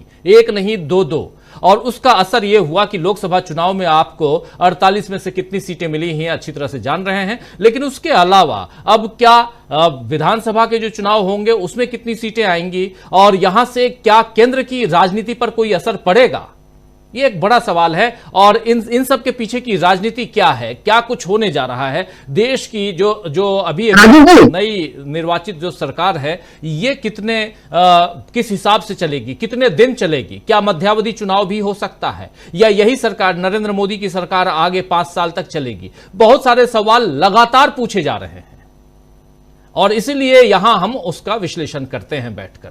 जरा आना चाहता हूं अमलेंदु उपाध्याय जी आपके पास भी। अमलेंदु जी, कैसे आप देखते हैं 3 राज्यों के खासकर विशेषकर जो चुनाव है उसमें उलटफेर होना ही होना है, वो साफ दिखाई देता है। लेकिन 3 और राज्य हैं जिसमें ओडिशा है, जिसमें अभी अभी चुनाव विधानसभा के हुए और वहां पर सत्ता में आई है बीजेपी। छत्तीसगढ़ जहां भूपेश बघेल मुख्यमंत्री थे कांग्रेस पार्टी के और कोई कह नहीं रहा था कि भूपेश बघेल की सरकार जाएगी, चली गई। तो पहले छत्तीसगढ़ की सरकार बीजेपी के हवाले हुई, ओडिशा की सरकार बीजेपी के हवाले हुई और अब झारखंड है जहां पर अभी जो परिस्थितियां हैं आप देख रहे हैं, एक व्यूह रचना रची गई लेकिन वहां फायदे में नजर आए और अभी भी फायदे में नजर आ रहे हैं हेमंत सोरेन। आगे क्या कुछ होगा उस पर चर्चा हम करेंगे समय के हिसाब से। लेकिन ये 3 राज्य और इधर जो 3 राज्यों में से एक राज्य झारखंड है, इन सबको मिला लीजिए, कहानी क्या बनती हुई दिखाई देती है, उसका कोई असर केंद्र पे पड़ता हुआ दिखाई देता है आपको अमलेंदु जी? देखिए निश्चित तौर पे केंद्र पे इसका असर पड़ेगा और जबरदस्त असर पड़ेगा। खासतौर से जो 3 विधानसभा चुनाव होने हैं उनका बहुत जबरदस्त असर पड़ेगा।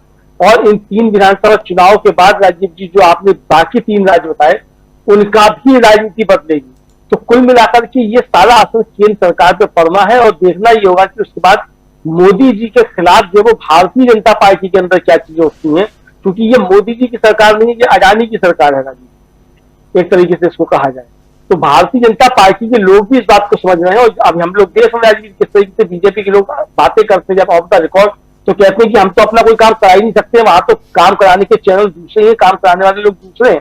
यानी जो सांसद चुन करके भी आते हैं या विधायक चुन करके भी आते हैं उनको अपने काम कराने के लिए भी उन चैनल्स के थ्रू जाना पड़ता है जो चैनल्स वहां से तय किए गए हैं। यानी वो चैनल कोई दूसरे हैं, वो पार्टी के आरएसएस के बनाए हुए चैनल नहीं है।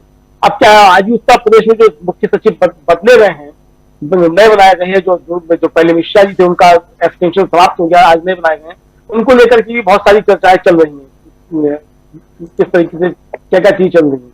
तो ये राज्य की जो चीजें हैं असल में ये सारी जाकर के केंद्र सरकार को ही प्रभावित करेंगी। अब नीतीश कुमार ने जिस तरीके से जो अपने 3 मांगे रखी हैं वो तीनों मांगे जो हैं वो भारतीय जनता पार्टी को राजीव जी परेशान करने वाली ही है। और एक तरीके से कहा जाए नीतीश कुमार ने बने रहिए, परिचर्चा अभी जारी है।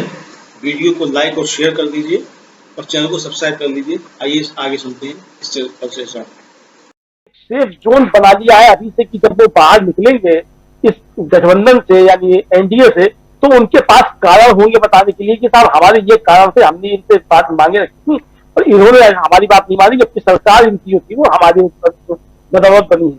कल ही केसी त्यागी कह रहे थे कि सर्वमान्य नेता एनडीए के नीतीश कुमार है और नीरज कुमार जो उनके प्रवक्ता है वो कह रहे थे कि देश की राजनीति जो है वो नीतीश कुमार के इर्द गिर्द घूमती है, धुरी उसकी नीतीश कुमार है। अगर एनडीए के सर्वमान्य नेता नीतीश कुमार है और देश की राजनीति नीतीश कुमार के इर्द गिर्द घूमती है तो मोदी जी क्या कर रहे हैं फिर राजनीति से गठबंधन में? तो यानी कि रास्ता तैयार कर लिया गया है नीतीश कुमार की तरफ से भी जो है ये। और मुझे लगता है कि वो भी शायद इंतजार कर रहे हैं कि 3 राज्यों के विधानसभा के परिणाम जब आते हैं उसके बाद बिहार में भी जबरदस्त खेला होगा। और जैसा कि नवेंद्र जी ने बताया कि सरयू राय से उनकी मुलाकात हुई है, बातचीत हुई है, तो सरयू राय भी खेलते हुए। दूसरी बात राजीव जी है कि सरयू राय से बातचीत होने का मतलब जो है ये आपको याद होगा जो नवेंद्र जी ने बताया भी, और सरयू राय ही थे सबसे पहले जिन्होंने ये नारा दिया था, मतलब ये बात कही थी कि मोदी शाह की लॉन्ड्री में खुलकर के जो वो तमाम आर्थिक अपराधी जो है वो साफ हो जाते हैं। मोदी शाह की लॉन्ड्री जो है वो शब्द निकाला हुआ उन्हीं सरयू राय का था और रघुवर दास बुरी तरीके से हारे थे। तो झारखंड में भारतीय जनता पार्टी को परेशानियां डबल है। एक तो ये कि वहां उनकी लॉन्ड्री जो है उस लॉन्ड्री में रघुवर दास जैसे नगीने धुल चुके हैं, ये झारखंड की जनता देख चुकी है। और उन आर्थिक अपराधों को छुपाने के लिए और झारखंड की वन संपदा जो है उस पर कब्जा करने के लिए किस तरीके से हेमंत सोरेन को जेल में डाला गया, ये भी जो भारतीय जनता पार्टी भी देख रही, तो संकट वहां भारतीय जनता पार्टी के सामने ज्यादा है और बहुत ज्यादा है। जाहिर सी बात है कि जब इन तीनों राज्यों के, खासतौर से महाराष्ट्र, झारखंड और हरियाणा की जब चुनाव परिणाम आएंगे तो ये फिर मोदी जी के लिए परेशानी पैदा करने वाले होंगे। जी जी, लेकिन प्रेम कुमार जी, मोदी जी की परेशानियों की बात हम कर रहे हैं, लेकिन परेशानियों में क्या नीतीश कुमार दिखाई नहीं देते? क्या नीतीश कुमार ने पिछले 10 साल में 2014 से लेकर 2024 तक जितनी बार उलट पलट किए हैं, इधर से इधर आए हैं, उससे उनकी छवि धूमिल नहीं हुई? क्या नीतीश कुमार अब सपोज फिर से पाला अगर बदल लेते हैं, 1 मिनट के लिए मान लें, तो क्या उनको इंडिया गठबंधन में उस ढंग से स्वीकार किया जाएगा, या इंडिया गठबंधन उनको अपनी तरफ लेने की बात सोचेगा? और क्या चलिए गठबंधन 2 मिनट के लिए सोच भी ले, यहाँ गणित नहीं, यहाँ पर केमिस्ट्री चलती है, उस हिसाब से भी सोच ले, लेकिन देश की जनता क्या उसे उनको स्वीकार करेगी? क्या बिहार की जनता स्वीकार करेगी? सीटें तो कम हो गई हैं, उनकी भी सीटें बढ़ी तो हैं नहीं, गणित और बाकी चीजों के, और बिहार में जो जातीय समीकरण है उस आधार पे उनका वोट बैंक है, उस आधार पे नीतीश कुमार को सीटें आ गई, 12 सीटें ले आए। लेकिन सवाल यह उठता है ना कि आपने अपनी विश्वसनीयता तो खो दी है। जी राजीव जी, देखिए आप बहुत महत्वपूर्ण सवाल भी उठा रहे हैं और नीतीश कुमार की पॉलिटिक्स के बारे में ये एक विश्लेषण करने का मौका भी है। नीतीश कुमार की जो पॉलिटिक्स है वो उनको महत्व दिलाती रही है। हम ये बोलते हैं नीतीश कुमार पलटू है, लेकिन हमने बार बार कहा है पलटू नीतीश कुमार नहीं है।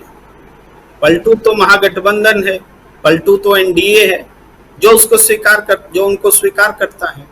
तो हमने एक परिपाटी बना ली है, नीतीश कुमार पलटू है। हाँ, नीतीश कुमार की क्रेडिबिलिटी की जो बात आपने की वो बहुत महत्वपूर्ण है, बीते दिनों में गिरी है। उसका कारण क्या है? पहले जब भी नीतीश कुमार अपना गठबंधन छोड़ते थे या बदलते थे तो वो उसका एक लॉजिक रखते थे। ये पहली बार ऐसा हुआ, जैसे आप याद करेंगे एनडीए छोड़ करके वो महागठबंधन में आए थे तो उन्होंने कहा था कि हमारी पार्टी तोड़ी जा रही थी और बहुत सारे प्रकरण थे, हमारी पार्टी को हराया गया चुनाव में। ये एक लॉजिक था एनडीए छोड़ने का। लेकिन इस बार जब उन्होंने इंडिया गठबंधन छोड़ा और एनडीए में गए तो लॉजिक लोगों को सिर्फ यही समझ में आया कि उनको चूंकि इंडिया गठबंधन का संयोजक नहीं बनाया गया, प्रधानमंत्री का चेहरा नहीं बनाया गया, इसलिए उधर चले गए। यानी क्रेडिबिलिटी फैक्टर पहली बार गुट बदलने में नीतीश कुमार के साथ खड़ा हुआ। लेकिन ये बात भी नीतीश कुमार ने अपने मुंह से नहीं कही, केसी त्यागी ने कही ये बात, नीतीश कुमार ने नहीं कही।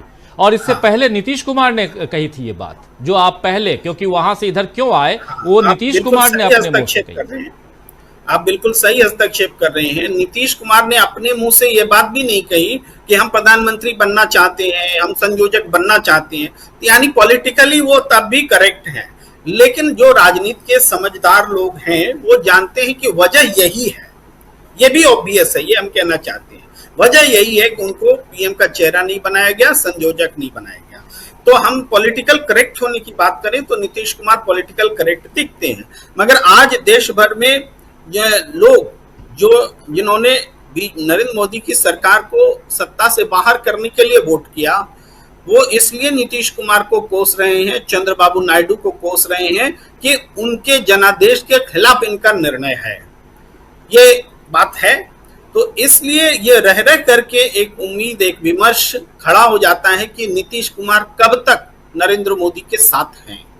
अब आने वाले समय, चूंकि राजनीतिक अवसरवादिता तो नीतीश कुमार में कूट कूट कर भरी हुई है और लोकसभा चुनाव में उन्होंने अपनी संख्या 12 पहुंचाई, जबकि विधानसभा में उनकी चिंता है कि 41 सीटें, उसको कैसे वो मल्टीप्लाई करें, डबल करें, 1.5 गुना करें।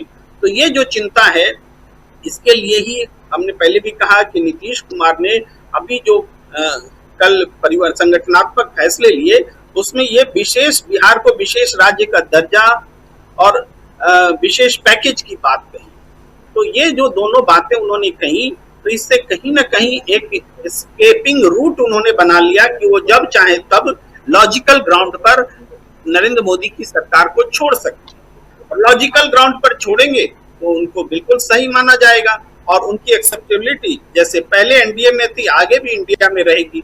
मुझे कोई संकोच नहीं है, मुझे कोई दुविधा नहीं है ये बात कहने के लिए। जी बिल्कुल बिल्कुल। जरा नीतीश कुमार की जो राजनीति है उसको इसलिए समझना जरूरी है कि उसके क्या फायदे नीतीश कुमार को हैं और क्या फायदे एनडीए या इंडिया गठबंधन को है, और क्यों हम उनकी इतनी चर्चा कर रहे हैं और क्या उनकी इतनी चर्चा यहाँ जरूरी है।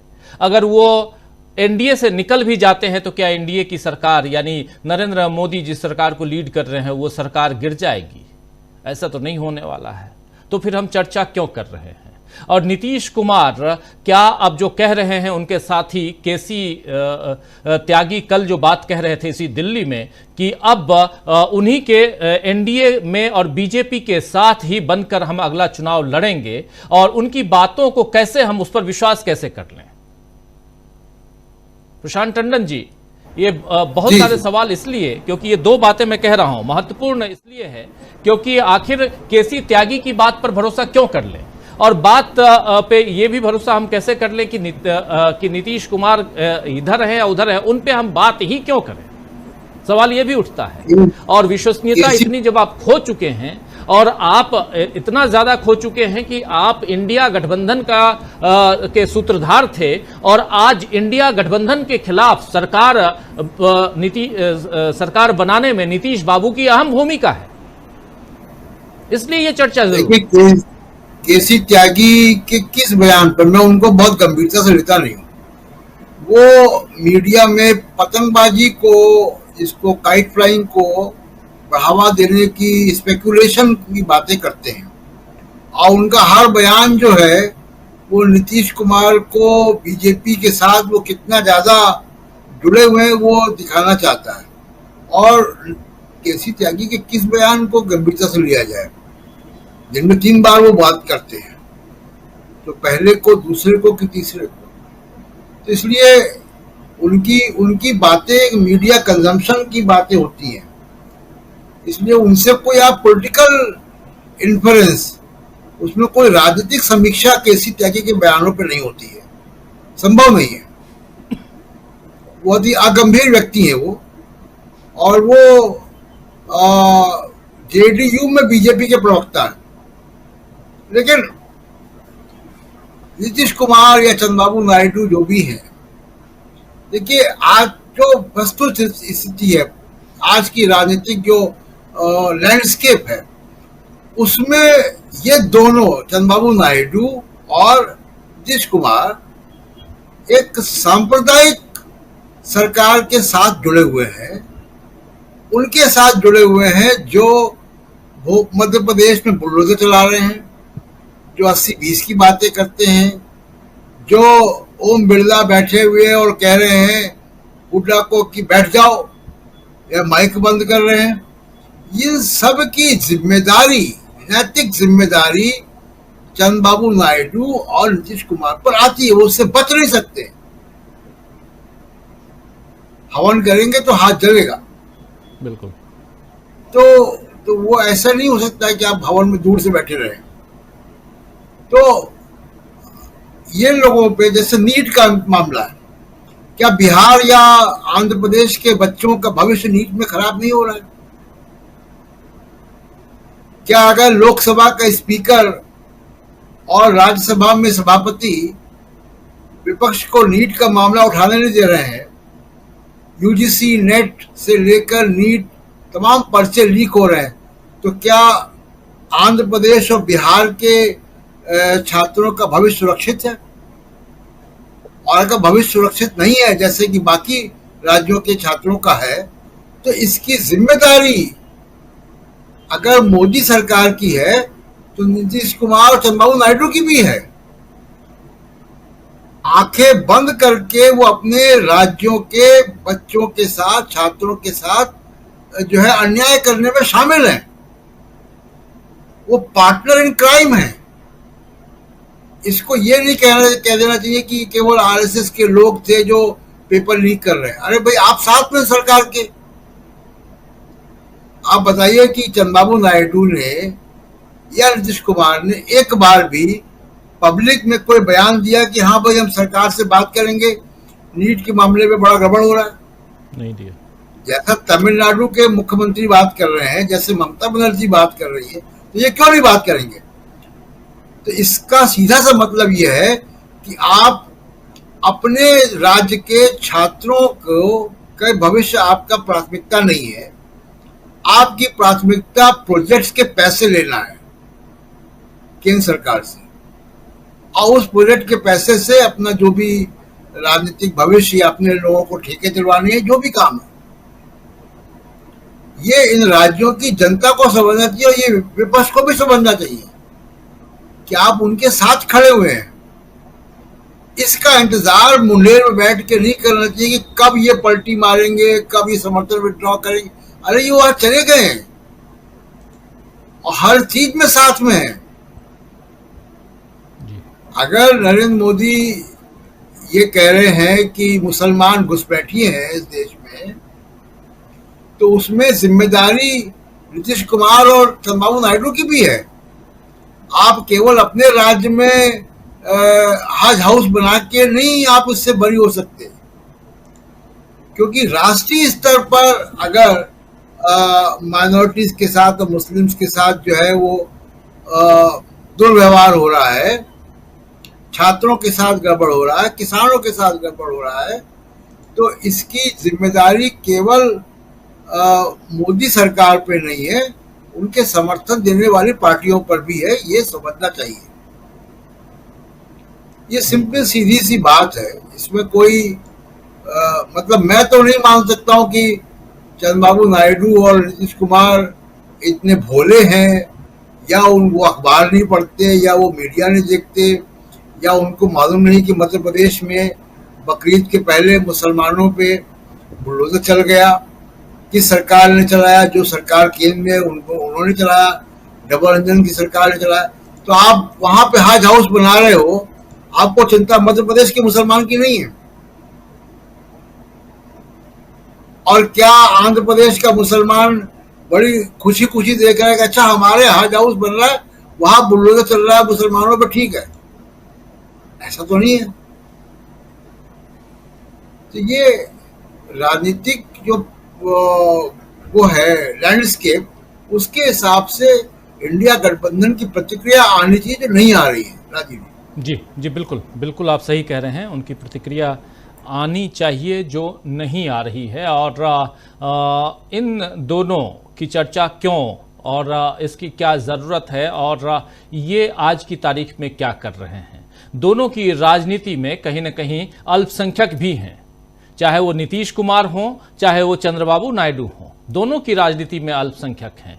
दोनों के घोषणा पत्र में अल्पसंख्यकों को प्रमुखता दी गई है, लेकिन आज अल्पसंख्यकों के लिए आप जिनके साथ हैं वो क्या कर रहे हैं। नीट की बात आप कर ही रहे थे, ऐसे तमाम ऐसे मुद्दे हैं जो जनता से जुड़े हुए, उन मुद्दों को कैसे इतने ही दिनों में 4 तारीख से लेकर आज 30 तारीख तक, इसी जून के महीने में आपने क्या कुछ किया, कितना आगे बढ़ाया। सवाल तो पूछे जाएंगे नवेंदु जी, सवाल तो पूछे जाएंगे, ऐसे बहुत सारे सवाल पूछे जाएंगे। और विधानसभा चुनाव सामने है। चलिए अभी बिहार में नहीं, अगले साल बिहार में चुनाव है, लेकिन चिंता आपको आज से हो रही है बिहार चुनाव की, तब भी।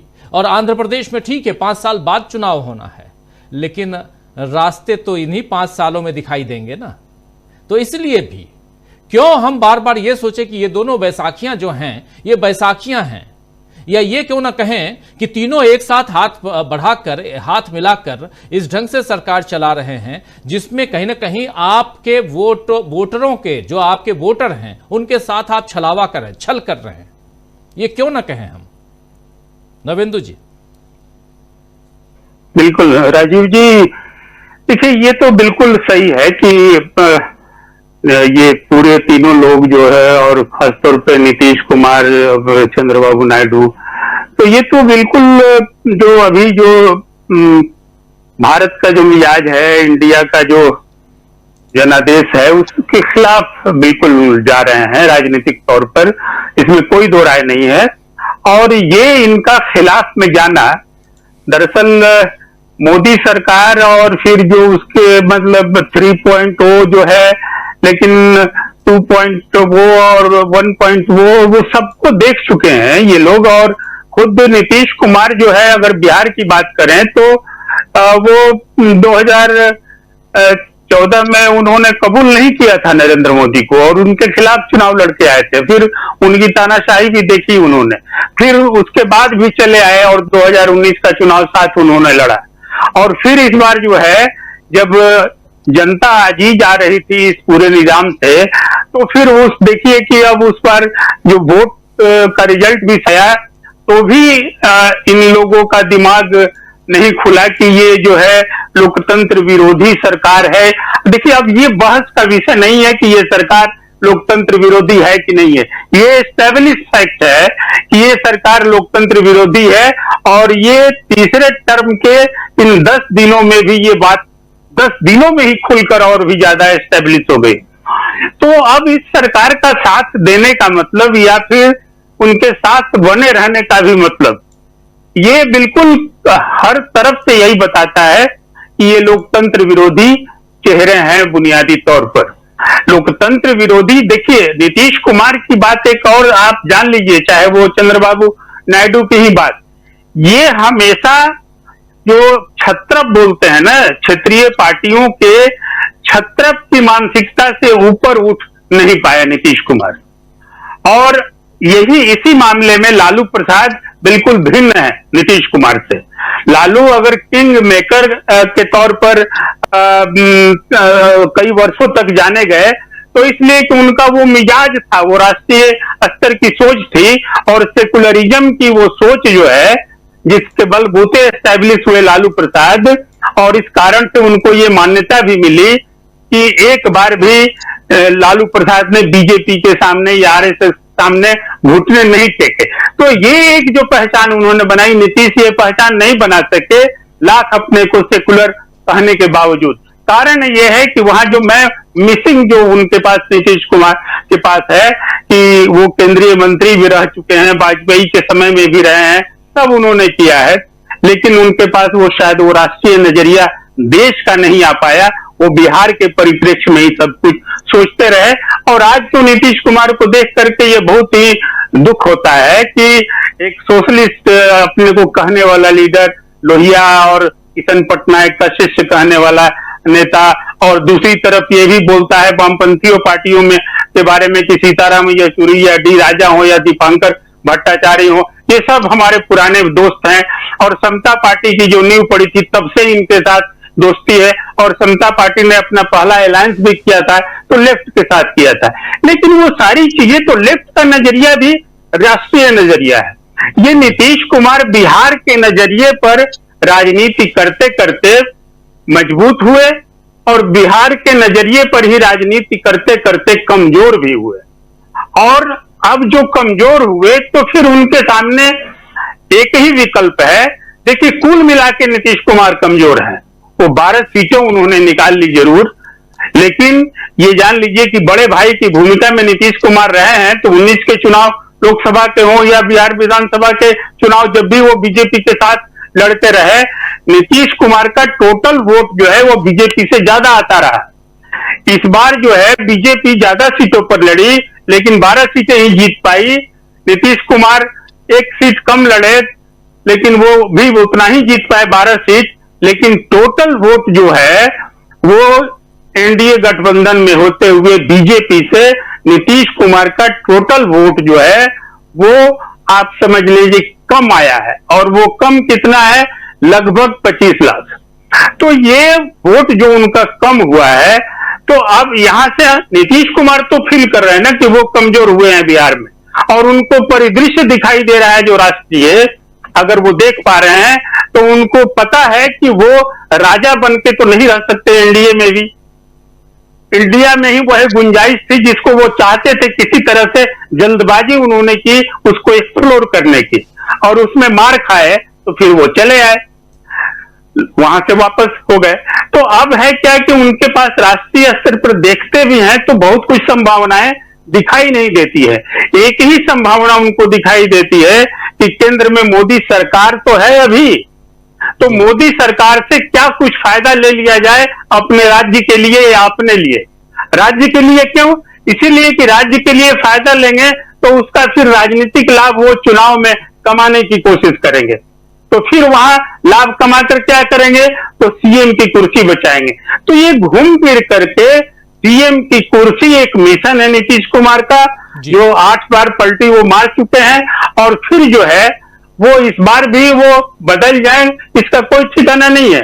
लेकिन इस बार वो गारंटी चाह रहे हैं, और अंदर खाने में मैंने आपके साथ भी पहले चर्चा में ये बात कही थी कि नीतीश कुमार के सामने है कि उनको गारंटी कौन देगा कि 25 के इलेक्शन में आप ही को मुख्यमंत्री बनाया जाएगा और 30 तक। तो इसलिए ये गारंटी उनको मिले, इससे पहले ही राष्ट्रीय कार्यकारिणी में ये प्रस्ताव भी पारित कर दिया, केसी त्यागी ने बयान भी दे दिया, और यहाँ पर इसके साथ ही उन्होंने बार्गेन करने की भी एक जो सियासत फिर से शुरू की है, वो सियासत है बिहार का विशेष राज्य का दर्जा या फिर विशेष पैकेज। ये या जो है नहीं हुआ करता था, लेकिन अब ये या भी आया है कि मालूम है उनको कि दोनों मिलकर बिहार की जनता को मूर्ख समझते हैं। एक वहां गांधी मैदान में जाके कहते हैं पिछले चुनाव में देश के प्रधानमंत्री नरेंद्र मोदी कि लो इतना करोड़ दिया, इतना 1000 करोड़ दिया, इतना 1000 करोड़ दिया। आप याद कीजिए उसी गांधी मैदान में वो नाम है नरेंद्र मोदी जो अभी देश के प्रधानमंत्री हैं, वो ऐसी भाषा बोली लगा रहे थे जैसे बिहार का खैरात बांट रहे हों, लेकिन वो भी नहीं मिला। 2,500 करोड़ रुपए या 2.5 लाख करोड़ रुपए, पता नहीं कितने करोड़ रुपए का सौगात उस समय, और उसके बाद वो भी सौगात हमारे आपके टैक्स के पैसे को सौगात कहते हैं। दूसरी बात कि यहाँ नीतीश कुमार जो कह रहे हैं बिहार अभी आप डबल इंजन की सरकार कब से है आपकी, आप कुछ महीनों के लिए महागठबंधन में आए, इंडिया गठबंधन कह लीजिए, उनके साथ आए 2 बार, उसके बाद फिर उधर गए। आपने क्यों नहीं किया? फिर एक शिगुफा आपने छोड़ दिया कि चुनाव है अगले साल, तो अभी फिर से कार्यकारिणी की बैठक में आपने लिखित तौर पे ये ले आए आपकी बिहार को स्पेशल राज्य का दर्जा मिले और विशेष पैकेज मिले। अभी तक क्यों नहीं लेके आए? और यही बात इधर नीतीश बाबू और उधर नरेंद्र बाबू, ये दोनों तो वही कर रहे हैं। तो बिहार की जनता को, वहां के जो वोटर्स हैं, उनको आप महामूर्ख समझते हैं, और हम जैसे पत्रकारों को भी आप महामूर्ख समझते हैं जो इस पे चर्चा कर रहे हैं। आना चाहता हूं जरा राहुल लाल जी आपके पास। बहुत इंपॉर्टेंट चर्चा इसलिए क्योंकि ये समझना जरूरी है। हम बैठ करके कल आप संजय झा को लेके आए। कौन है संजय झा? संजय झा का बैकग्राउंड क्या है? केसी त्यागी ने जो बोल दिया वो मान लें हम? क्या केसी त्यागी ने यहां नोएडा के मीडिया को मैनेज करने के लिए ये सारी बातें नहीं कही कि आगे भी हम एनडीए के साथ ही चुनाव लड़ेंगे? आपको पता है, आप बिहार की कमजोरी जो एक नब्ज है, जो पूरे हिंदुस्तान में सबसे ज्यादा कमजोर नब्ज बिहार में है, वो क्या है? जातिवाद जड़ में फैला हुआ है। अति पिछड़ा वर्ग, दलित, महादलित, सब कुछ तो आप लेके आ गए हैं, और उसके बाद आप वोट बैंक को इधर से उधर खिसका के रखे हुए हैं, और उसमें गोटियां जो हैं अपनी फिट करते हैं और चुनाव जीत के आ जाते हैं, और फिर बोलते हैं वाह क्या बात कही, क्या बात हमने कर दी, हम चुनाव जीत गए। लेकिन आप बिहार को अगर विशेष राज्य का पैकेज देना चाहते हैं तो यहां क्या राहुल गांधी प्रधानमंत्री बन के बैठे हैं? भाई प्रधानमंत्री बन के तो नरेंद्र मोदी बैठे हैं ना, मांग लीजिए, क्योंकि आपके कारण उनकी सरकार, आपके कारण वो प्रधानमंत्री बने हुए हैं। फिर आप ये लिखकर क्या दे रहे हैं? सवाल तो पूछा जाएगा ना राहुल लाल जी। राजीव जी, बड़ा गंभीर सवाल आपने पूछा है। देखिए, जो कल राष्ट्रीय कार्यकारिणी की बैठक में उन्होंने जो 3 मांगे, 3 जो निर्णय लिए कि तो संजय झा को अध्यक्ष बनाना, उसके ऊपर तो मैं आऊंगा। दूसरे की विशेष राज्य का दर्जा और अनुदान का मामला। अनुदान के मामले में अगर हम लोग देखें तो बिहार के अनुदान को उल्टे घटाया गया है। तो पहले कुछ आंकड़े में देख रहा था 54,000 करोड़ का, वो भी घटकर 52,000 करोड़ हो गया है। और जो प्रधानमंत्री का जो भाषण आप याद कर रहे थे राजीव जी, जिसमें बिहार की अस्मिता को प्रधानमंत्री ने खुद ही जो है कि नीलामी करने की कोशिश की थी, वो ले रहे थे, वो 1,25,000 करोड़ तक उठा के ले रहे थे उसे, कि आपको 80,000 करोड़ चाहिए थी, 90,000 करोड़ चाहिए, और उसको बोलते हुए 1,25,000 करोड़ पे पहुंचा दिए थे। तो ये सवाल तो जो आपने पूछा है वो काफी गंभीर सवाल है। प्रधानमंत्री नरेंद्र मोदी है, मुख्यमंत्री नीतीश कुमार है, डबल इंजन की सरकार है, तो फिर वो 1,25,000 करोड़ बिहार के जनता के पास क्यों नहीं पहुंच रही है?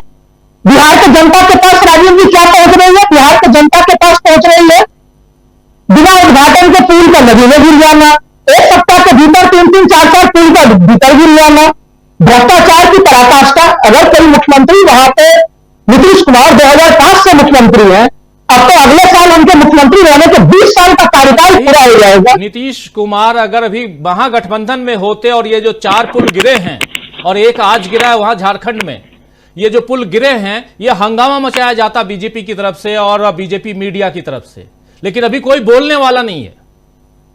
कहीं कोई सुनाई आप सुन रहे हैं? कहीं ये खबर आ रही है? सिर्फ एक लाइन यहां एक ये पुल गिर गया, उसके अलावा वो तो सब शांत। राजीव जी वो बिल्कुल सही कह रहे हैं नवेंदु जी। मैं कह रहा हूं कि राजीव जी वो तो जो न्यूज है ना, वो भी मीडिया उसको ऐसा दिखाता है, बुलेट न्यूज के ऊपर 15 सेकंड का भी समय नहीं दे रही है पुल गिरने के ऊपर। 15 सेकंड में जो पुल गिरी है न्यूज खत्म। तो ये जो स्थितियां बनी है, मैं कह रहा हूं कि 2005 से 2025 के तरफ हम देश अग्रसर है। बिहार का ना तो पलायन रुका। आप देखिए बिहार के जब किसानों की हम लोग बात करते हैं, देश के सबसे गरीब किसान बिहार में मौजूद है, उनकी आय बाकी नेशनल आय किसानों का जोड़ लीजिए और बिहार के किसानों की राष्ट्रीय आय जोड़ लीजिए, तो ये पूरे प्रकरण में बिहार को ठगा दिया है। लेकिन सबसे महत्वपूर्ण चीज जो अभी नरेंद्र जी ने कहा, मैं उसे थोड़ा आगे ले जाना चाहूंगा कि भारतीय जनता पार्टी विधिवत तौर पर जदयू को समाप्त करने की कोशिशों में लगी हुई है। नीतीश जी कितने भी होशियारी करें, वो उससे बचना बड़ा मुश्किल चीज है। विधानसभा चुनाव में हम लोग देखे कि हनुमान भक्त सामने में थे और इस तरह से उनकी विधानसभा की सीटों की संख्या गिर गई चिराग पासवान जी की रणनीति के कारण। अभी भी उनके वोट शेयर अभी भी उनके बीजेपी की तुलना में गिरे हैं। तो बड़े भाई का दर्जा वो खो चुके हैं। जिस तरह से संजय झा को पार्टी का एक तरह से कार्यकारी अध्यक्ष बनाया गया है, संजय झा सीधे सीधे बीजेपी के व्यक्ति पूरे दुनिया को पता है। और ये चीजें स्पष्ट है कि बिहार की जदयू की राजनीति, राजीव जी, वो बीजू पटना जो बीजू जनता दल पार्टी है उड़ीसा की, उसके तरफ जाती हुई दिखाई दे रही है। वहां पांडियन को देखिए कि पांडियन ने किस तरह से बीजू जनता दल को बिल्कुल जीरो करके बीजेपी के हाथ को तस्करी दे दी। क्या भारतीय जनता पार्टी उसी प्रकार की तैयारी कर रही है कि वो जदयू को पूरी तरह से समाप्त कर दे और फिर उसके बाद समाप्ति के बाद, क्योंकि हम लोगों ने अब तक देखा है सम्राट चौधरी ने अपना मुरेठा खोला नहीं है। राजीव जी एक मुख्यमंत्री के पद पर बैठे हुए हैं और वो अभी भी अपने उनकी पगड़ी है तो वो पहने हुए हैं। और उन्होंने पहले भी कहा था कि जब तक नीतीश कुमार को निपटा नहीं दिया जाएगा उनकी पगड़ी जो है वो नहीं खुलेगी। तो तमाम बीजेपी के दौर पर चालू है। ऐसे स्थितियों में मैं मानता हूं कि नीतीश कुमार जी के पास बहुत ज्यादा विकल्प अब नहीं बचे।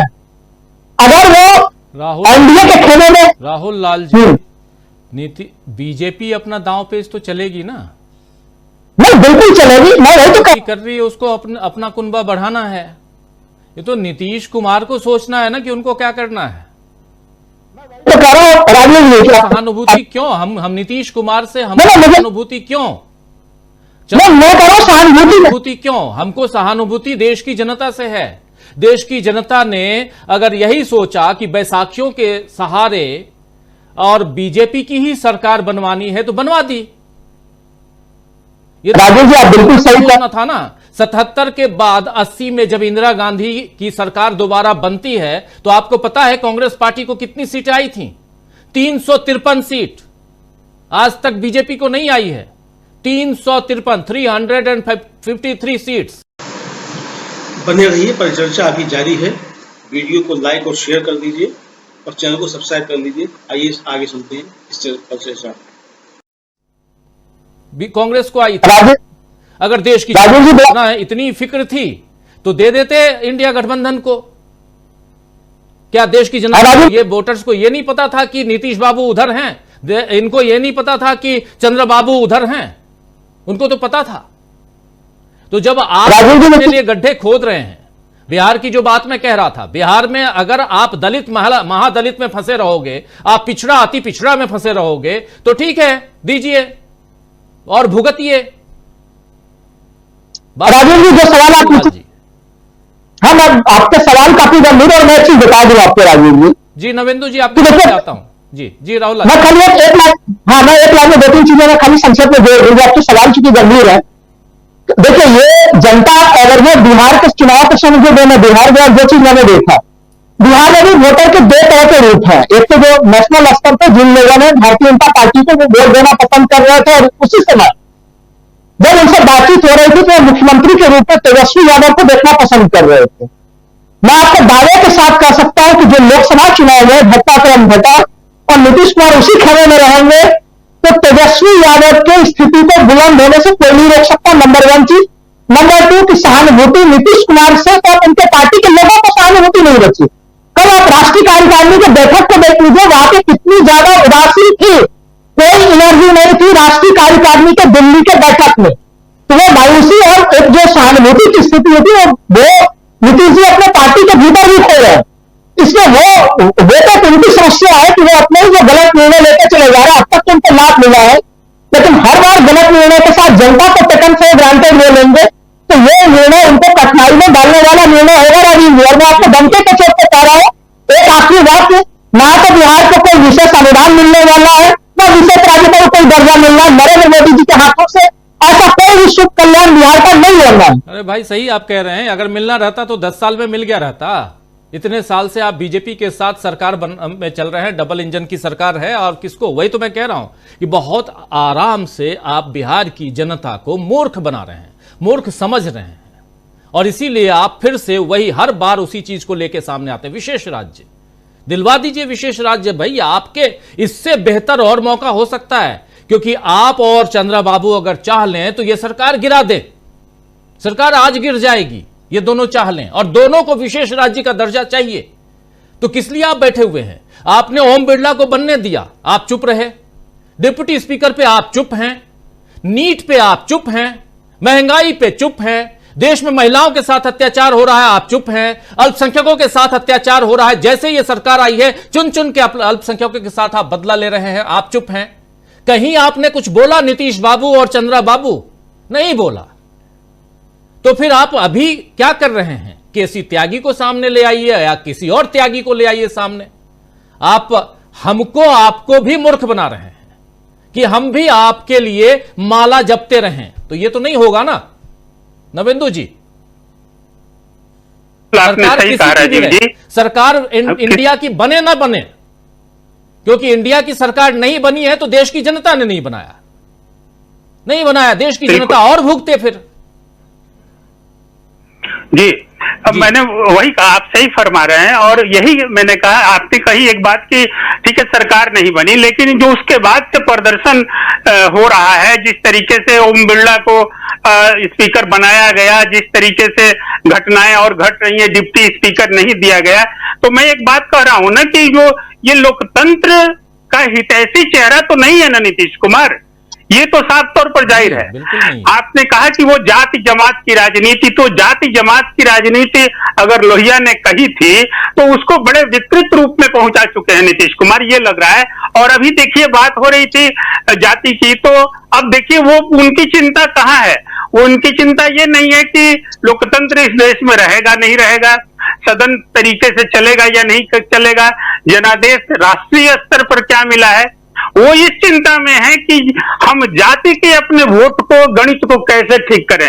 संजय झा की नियुक्ति के पीछे कई कारण हैं, उन एक कारण में एक सबसे बड़ा कारण है कि मिथिलांचल के जो रिजल्ट आए हैं, उस मिथिलांचल के रिजल्ट में कई जगह बीजेपी जो फॉरवर्ड वोटों के लेने वाली पार्टी कहा जाता है कि भाई वो फॉरवर्ड वोट उसको जाते हैं, तो फॉरवर्ड वोट, ये जो समावेशी विकास का नीतीश का जो खेला है ना कि सारी जातियों को लेके चले, तो उसमें अभी उन्होंने जो जातीय जनगणना कराई और कमजोर वर्ग के सवर्णों को भी आरक्षण जो देने की बात हुई, बढ़ाने की बात हुई, तो उस हिसाब से मिथिला का पूरा मोर्चा जो है ये फॉरवर्ड एक चेहरा भी उन्होंने सामने किया है संजय झा के रूप में। अभी पूरा जो सदन में उन्होंने लोकसभा से लेके और राज्यसभा तक जो सजावट की है, आप देखेंगे उन्होंने कामत को वहां बैठाया है, अति पिछड़ा के हैं, भूमिहार ये बीजेपी ने दिया ही था अपने 2 मंत्रियों को, विवेक ठाकुर को और साथ साथ जो है ये गिरिराज सिंह को, लेकिन फिर एनडीए की तरफ से इन्होंने अपना एक भूमिहार ललन सिंह को दिया, अब वो ये ब्राह्मण भी लेकर आए। तो ये उनकी पूरी तैयारी, मैंने कहा कि वो सारा कुछ उनको बीजेपी को कमजोर करना, उसका काउंटर करना बिहार में, देश में क्या होगा इसकी परवाह उनको नहीं है। ये एकदम बिल्कुल समझ लेना चाहिए।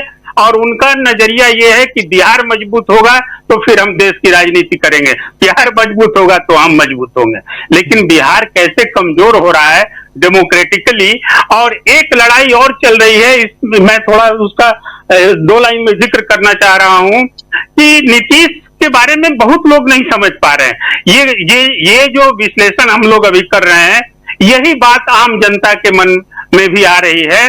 लेकिन एक बात नहीं समझ में आ रहा है कि नीतीश का कहीं कुछ पंगा भी फंसा है क्या मोदी के पास। तो एक बात छन के आ रही है कि उसका काउंटर भी इधर नीट परीक्षा के जो पेपर लीक हुआ, उस पेपर लीक में नीतीश कुमार ने दनादन केस किए, निपटाए, गवाहियां हुई, अपराधी वो पकड़े गए और वो बड़ी तेजी से इन्वेस्टिगेशन करा रहे थे, बहुत चुपचाप। नवेंदु जी माफी चाहूंगा, ये देश अंग्रेजों का देश नहीं है। अंग्रेजों के सामने भी जबकि पता था कि अंग्रेज लटका देंगे, उसके बाद भी लोहा लेते थे। आप राजनीति कर रहे हैं। इसी देश में इंडिया गठबंधन के कई नेता जेल में गए। राहुल गांधी, सोनिया गांधी से 55 घंटे पूछताछ किया गया, आपको याद होगा। हेमंत सोरेन 5 महीने जेल में रह के आए हैं। अरविंद केजरीवाल अभी भी जेल में हैं। और इसीलिए गुनाह क्या है? क्योंकि इंडिया गठबंधन में शामिल हुए। तो क्या नीतीश बाबू को यह डर है कि मैं कहीं जेल न चला जाऊं? इसलिए क्या पेच फंसा हुआ है? ये सोच करके कर लें। कौन सी राजनीति कर रहे हैं नीतीश बाबू? किसको? आपको और हमको। मैं भी बिहार का निवासी रहा हूं, आप बिहार में हैं, मेरा पूरा खानदान बिहार में है। तो क्या बिहार को ऐसे ही मूर्ख? आज से नहीं, बचपन गुजरा है मेरा बिहार में। तो आप सबको उसी हिसाब से, ये कौन सी राजनीति कर रहे हैं आप?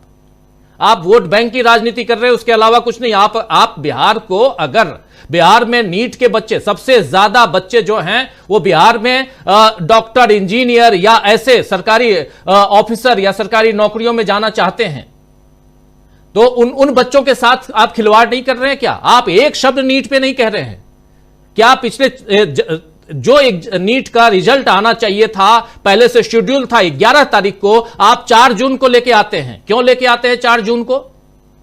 11 जून को रिजल्ट घोषित होना था।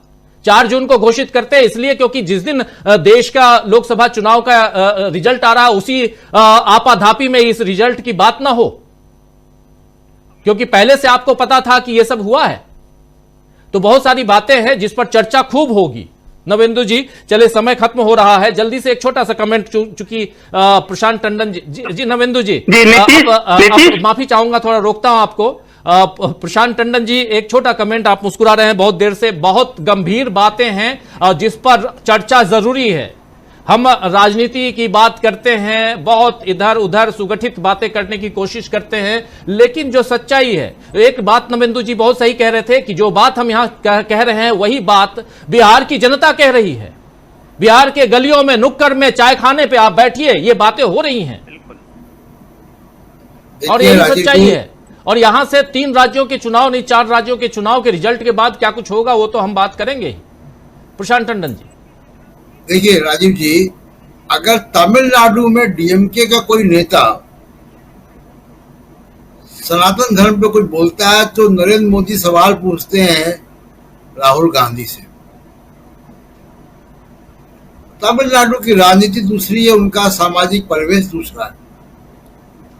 तो अगर तो हम यहाँ बैठकर अगर नीट के पर्चा लीक हो रहा है या माइनॉरिटीज के ऊपर बुलडोजर चल रहा है या जातिवाद जनगणना सरकार सुनने को नहीं तैयार है, या अवधेश प्रसाद जो दलित समाज से आते हैं और जो जनरल सीट से जीत कर आए हैं और फैजाबाद अयोध्या से जीत कर आए हैं, उनको अगर डिप्टी स्पीकर बनाने के लिए इंडिया गठबंधन आगे करता है तो नीतीश कुमार, चंद्रबाबू नायडू समर्थन क्यों नहीं करेंगे? इसलिए नहीं करेंगे क्योंकि इनको कोई सामाजिक न्याय से मतलब नहीं है। सामाजिक न्याय इनके लिए एक चुनाव जीतने का नारा है और सरकार जिसकी भी रहेगी, मान लीजिए कि सरकार इंडिया गठबंधन की आती तो ये इंडिया गठबंधन में होते ये दोनों लोग। तो ये सरकार में जो है वो शामिल होना चाहते हैं केवल, और सरकार में क्यों शामिल होना चाहते हैं हमारे सब दर्शक समझते हैं कि क्यों शामिल होना चाहते हैं। आपको अगर बिहार के पैकेज की जरूरत है, पैकेज आप का पार्टी कार्यकारिणी में केवल क्यों कर रहे हैं? कैबिनेट बुलाइए, प्रस्ताव पारित कीजिए, विधानसभा में प्रस्ताव पारित कीजिए, निंदा कीजिए नरेंद्र मोदी सरकार की क्यों नहीं दे रहे हैं, या डिमांड कीजिए, एक टाइमलाइन सेट कीजिए कि इतने समय तक होगा, प्रस्ताव भेजिए दिल्ली। आप नहीं करेंगे। इसलिए मैं कह रहा हूं राजीव जी कि इन दोनों के खिलाफ अब अवधेश प्रसाद को समर्थन चंद्रबाबू नायडू और नीतीश कुमार क्यों नहीं करेंगे? सही कह रहे हैं, करना चाहिए उनको। और अगर आप नहीं कर रहे हैं तो आपको सिर्फ केंद्र सरकार से पैसा चाहिए ताकि अपने ठेकेदारों को आप ठेके दे सकें। उसके अलावा और क्या कारण है? जी जी जी जी अमलेंदु जी, चुपचाप आप मंद मंद मुस्कुरा रहे हैं, क्या कुछ जोड़ना चाहेंगे इसमें जल्दी से? राजीव जी, ज्यादा कुछ नहीं जोड़ना है, बस यही कहना है कि देखिए जो इनकी अपनी राजनीति है, और ये अधिकांश जो धारा से आते हैं, मतलब जॉर्ज फर्नांडीज वाली जो धारा है समाजवादियों की, उनका चरित्र शुरू से ऐसा ही रहा। नीतीश कुमार का कोई नया चरित्र नहीं है एक तरीके से। जॉर्ज फर्नांडीज भी ऐसी उल्टवासियां करते थे, और उनके चेले जो है वो ये हैं नीतीश कुमार, तो ये भी उसी तरीके की उल्टवासियां करते हैं। तो इनके लिए कोई सामाजिक न्याय जो है इनके लिए वो जूका है जिसको खड़ा रखते हैं, उसके पीछे अपने सारे काम इनके होते रहते हैं। तो यही है इनका कुल मिलाकर के चाल चरित्र तेरा, और ये असली चाल चरित्र तेरा इनका वही जाकर के है। लेकिन मैं फिर कहूंगा कि ये जो है नीतीश कुमार जो भी करेंगे वो अपने हित में करेंगे, वो किसी इंडिया गठबंधन के हित में या बिहार की जनता के हित में, किसी के हित में नहीं करेंगे। जैसे छोड़ करके आए थे उस समय भी आरजे जी के पास पहुंच गए थे कि अब हम कहीं नहीं जाएंगे, गलतियां हो गई, तब भी इसलिए आए थे कि वहां मरने वाले थे, कह रहे थे कि हमारी पार्टी तोड़ी जा रही थी। तो अब भी ऐसा कुछ होगा तो ये पलट के अगर आते भी है तो ये अपने लिए आएंगे, ये किसी भले के लिए या किसी जनता के भले के लिए नहीं आएंगे। राजीव, बिल्कुल बिल्कुल आप सही कह रहे हैं। तो खैर बहुत सारी बातें, और लेकिन ये समझना बहुत ज़रूरी है, लोकसभा का चुनाव बीत चुका है, अब कुछ महीनों में विधानसभा के चुनाव हैं, 4 राज्यों के विधानसभा के चुनाव, जिसमें कहीं ना कहीं लोकसभा के चुनावों का असर भी होगा, क्योंकि इस लोकसभा के चुनाव के रिजल्ट के तुरंत बाद ये विधानसभा के चुनाव हैं। परिस्थितियां बदल चुकी हैं। बकौल अमित शाह जब वो पहुंचते हैं हरियाणा, शुरुआत में बोला था मैं, तो वो कहते हैं कि हमने उम्मीद की थी 85% की, लेकिन हमको आए 75%, और कांग्रेस पार्टी को आए 25%। कांग्रेस पार्टी वाले हमको फेल कह रहे हैं और खुद को पास कह रहे हैं। अब समझ की बात है दोस्तों, शुरुआत में रख चुका हूं, ये बात यहां इसलिए कह रहा हूं, बात 75 या 85 की नहीं है, बात 370 या 400 पार की नहीं है। आपको 240 सीटें आई हैं, और आपके 2 सहारे हैं। ये दोनों सहारे जो हैं, ये दोनों हैं नीतीश कुमार और चंद्रबाबू नायडू। और इसी कारण यहां ये बात समझिए, ये दोनों अपने प्रदेश की जनता को मूर्ख बना रहे हैं, और आने वाले समय में ये और एक्सपोज होंगे। उसी प्रदेश बिहार और आंध्र प्रदेश की जनता इन्हें एक्सपोज करेगी जो वोट देके इनको भेजी है, क्योंकि कैबिनेट में यहां लल्लन बाबू भी हैं और उधर कैबिनेट नीतीश बाबू की ही है, जिसका जिक्र कर रहे थे प्रशांत टंडन जी। आप लोकल वहां अपने विधानसभा के कैबिनेट में पास करवा के प्रपोजल भेज सकते हैं। आपने किया क्या? नहीं किया। चलिए खैर, इस पर और चर्चा करेंगे आने वाले समय में। बहुत शुक्रिया प्रशांत टंडन जी आपका, बहुत बहुत शुक्रिया राहुल लाल जी, अमलेंदु उपाध्याय जी, साथ में जुड़े थे प्रेम कुमार जी और नवेंदु जी, आप सबका बहुत शुक्रिया, बहुत धन्यवाद। आशा है ये कार्यक्रम आपको पसंद आया होगा। इस वीडियो को ज्यादा से ज्यादा शेयर करें, लाइक करें और कमेंट करके बताएं आपकी राय क्या है। और अगर आपने हमारा यूट्यूब चैनल तक सब्सक्राइब नहीं किया है तो तुरंत इसको सब्सक्राइब कर लीजिए और बेल आइकन भी दबा दीजिएगा, ताकि अगली जब वीडियो अपलोड हो तो आपके पास इसका नोटिफिकेशन पहुंच सके। और अगर आपने हमारा फेसबुक पेज फॉलो नहीं किया है, फेसबुक पेज को भी फॉलो करें। धन्यवाद।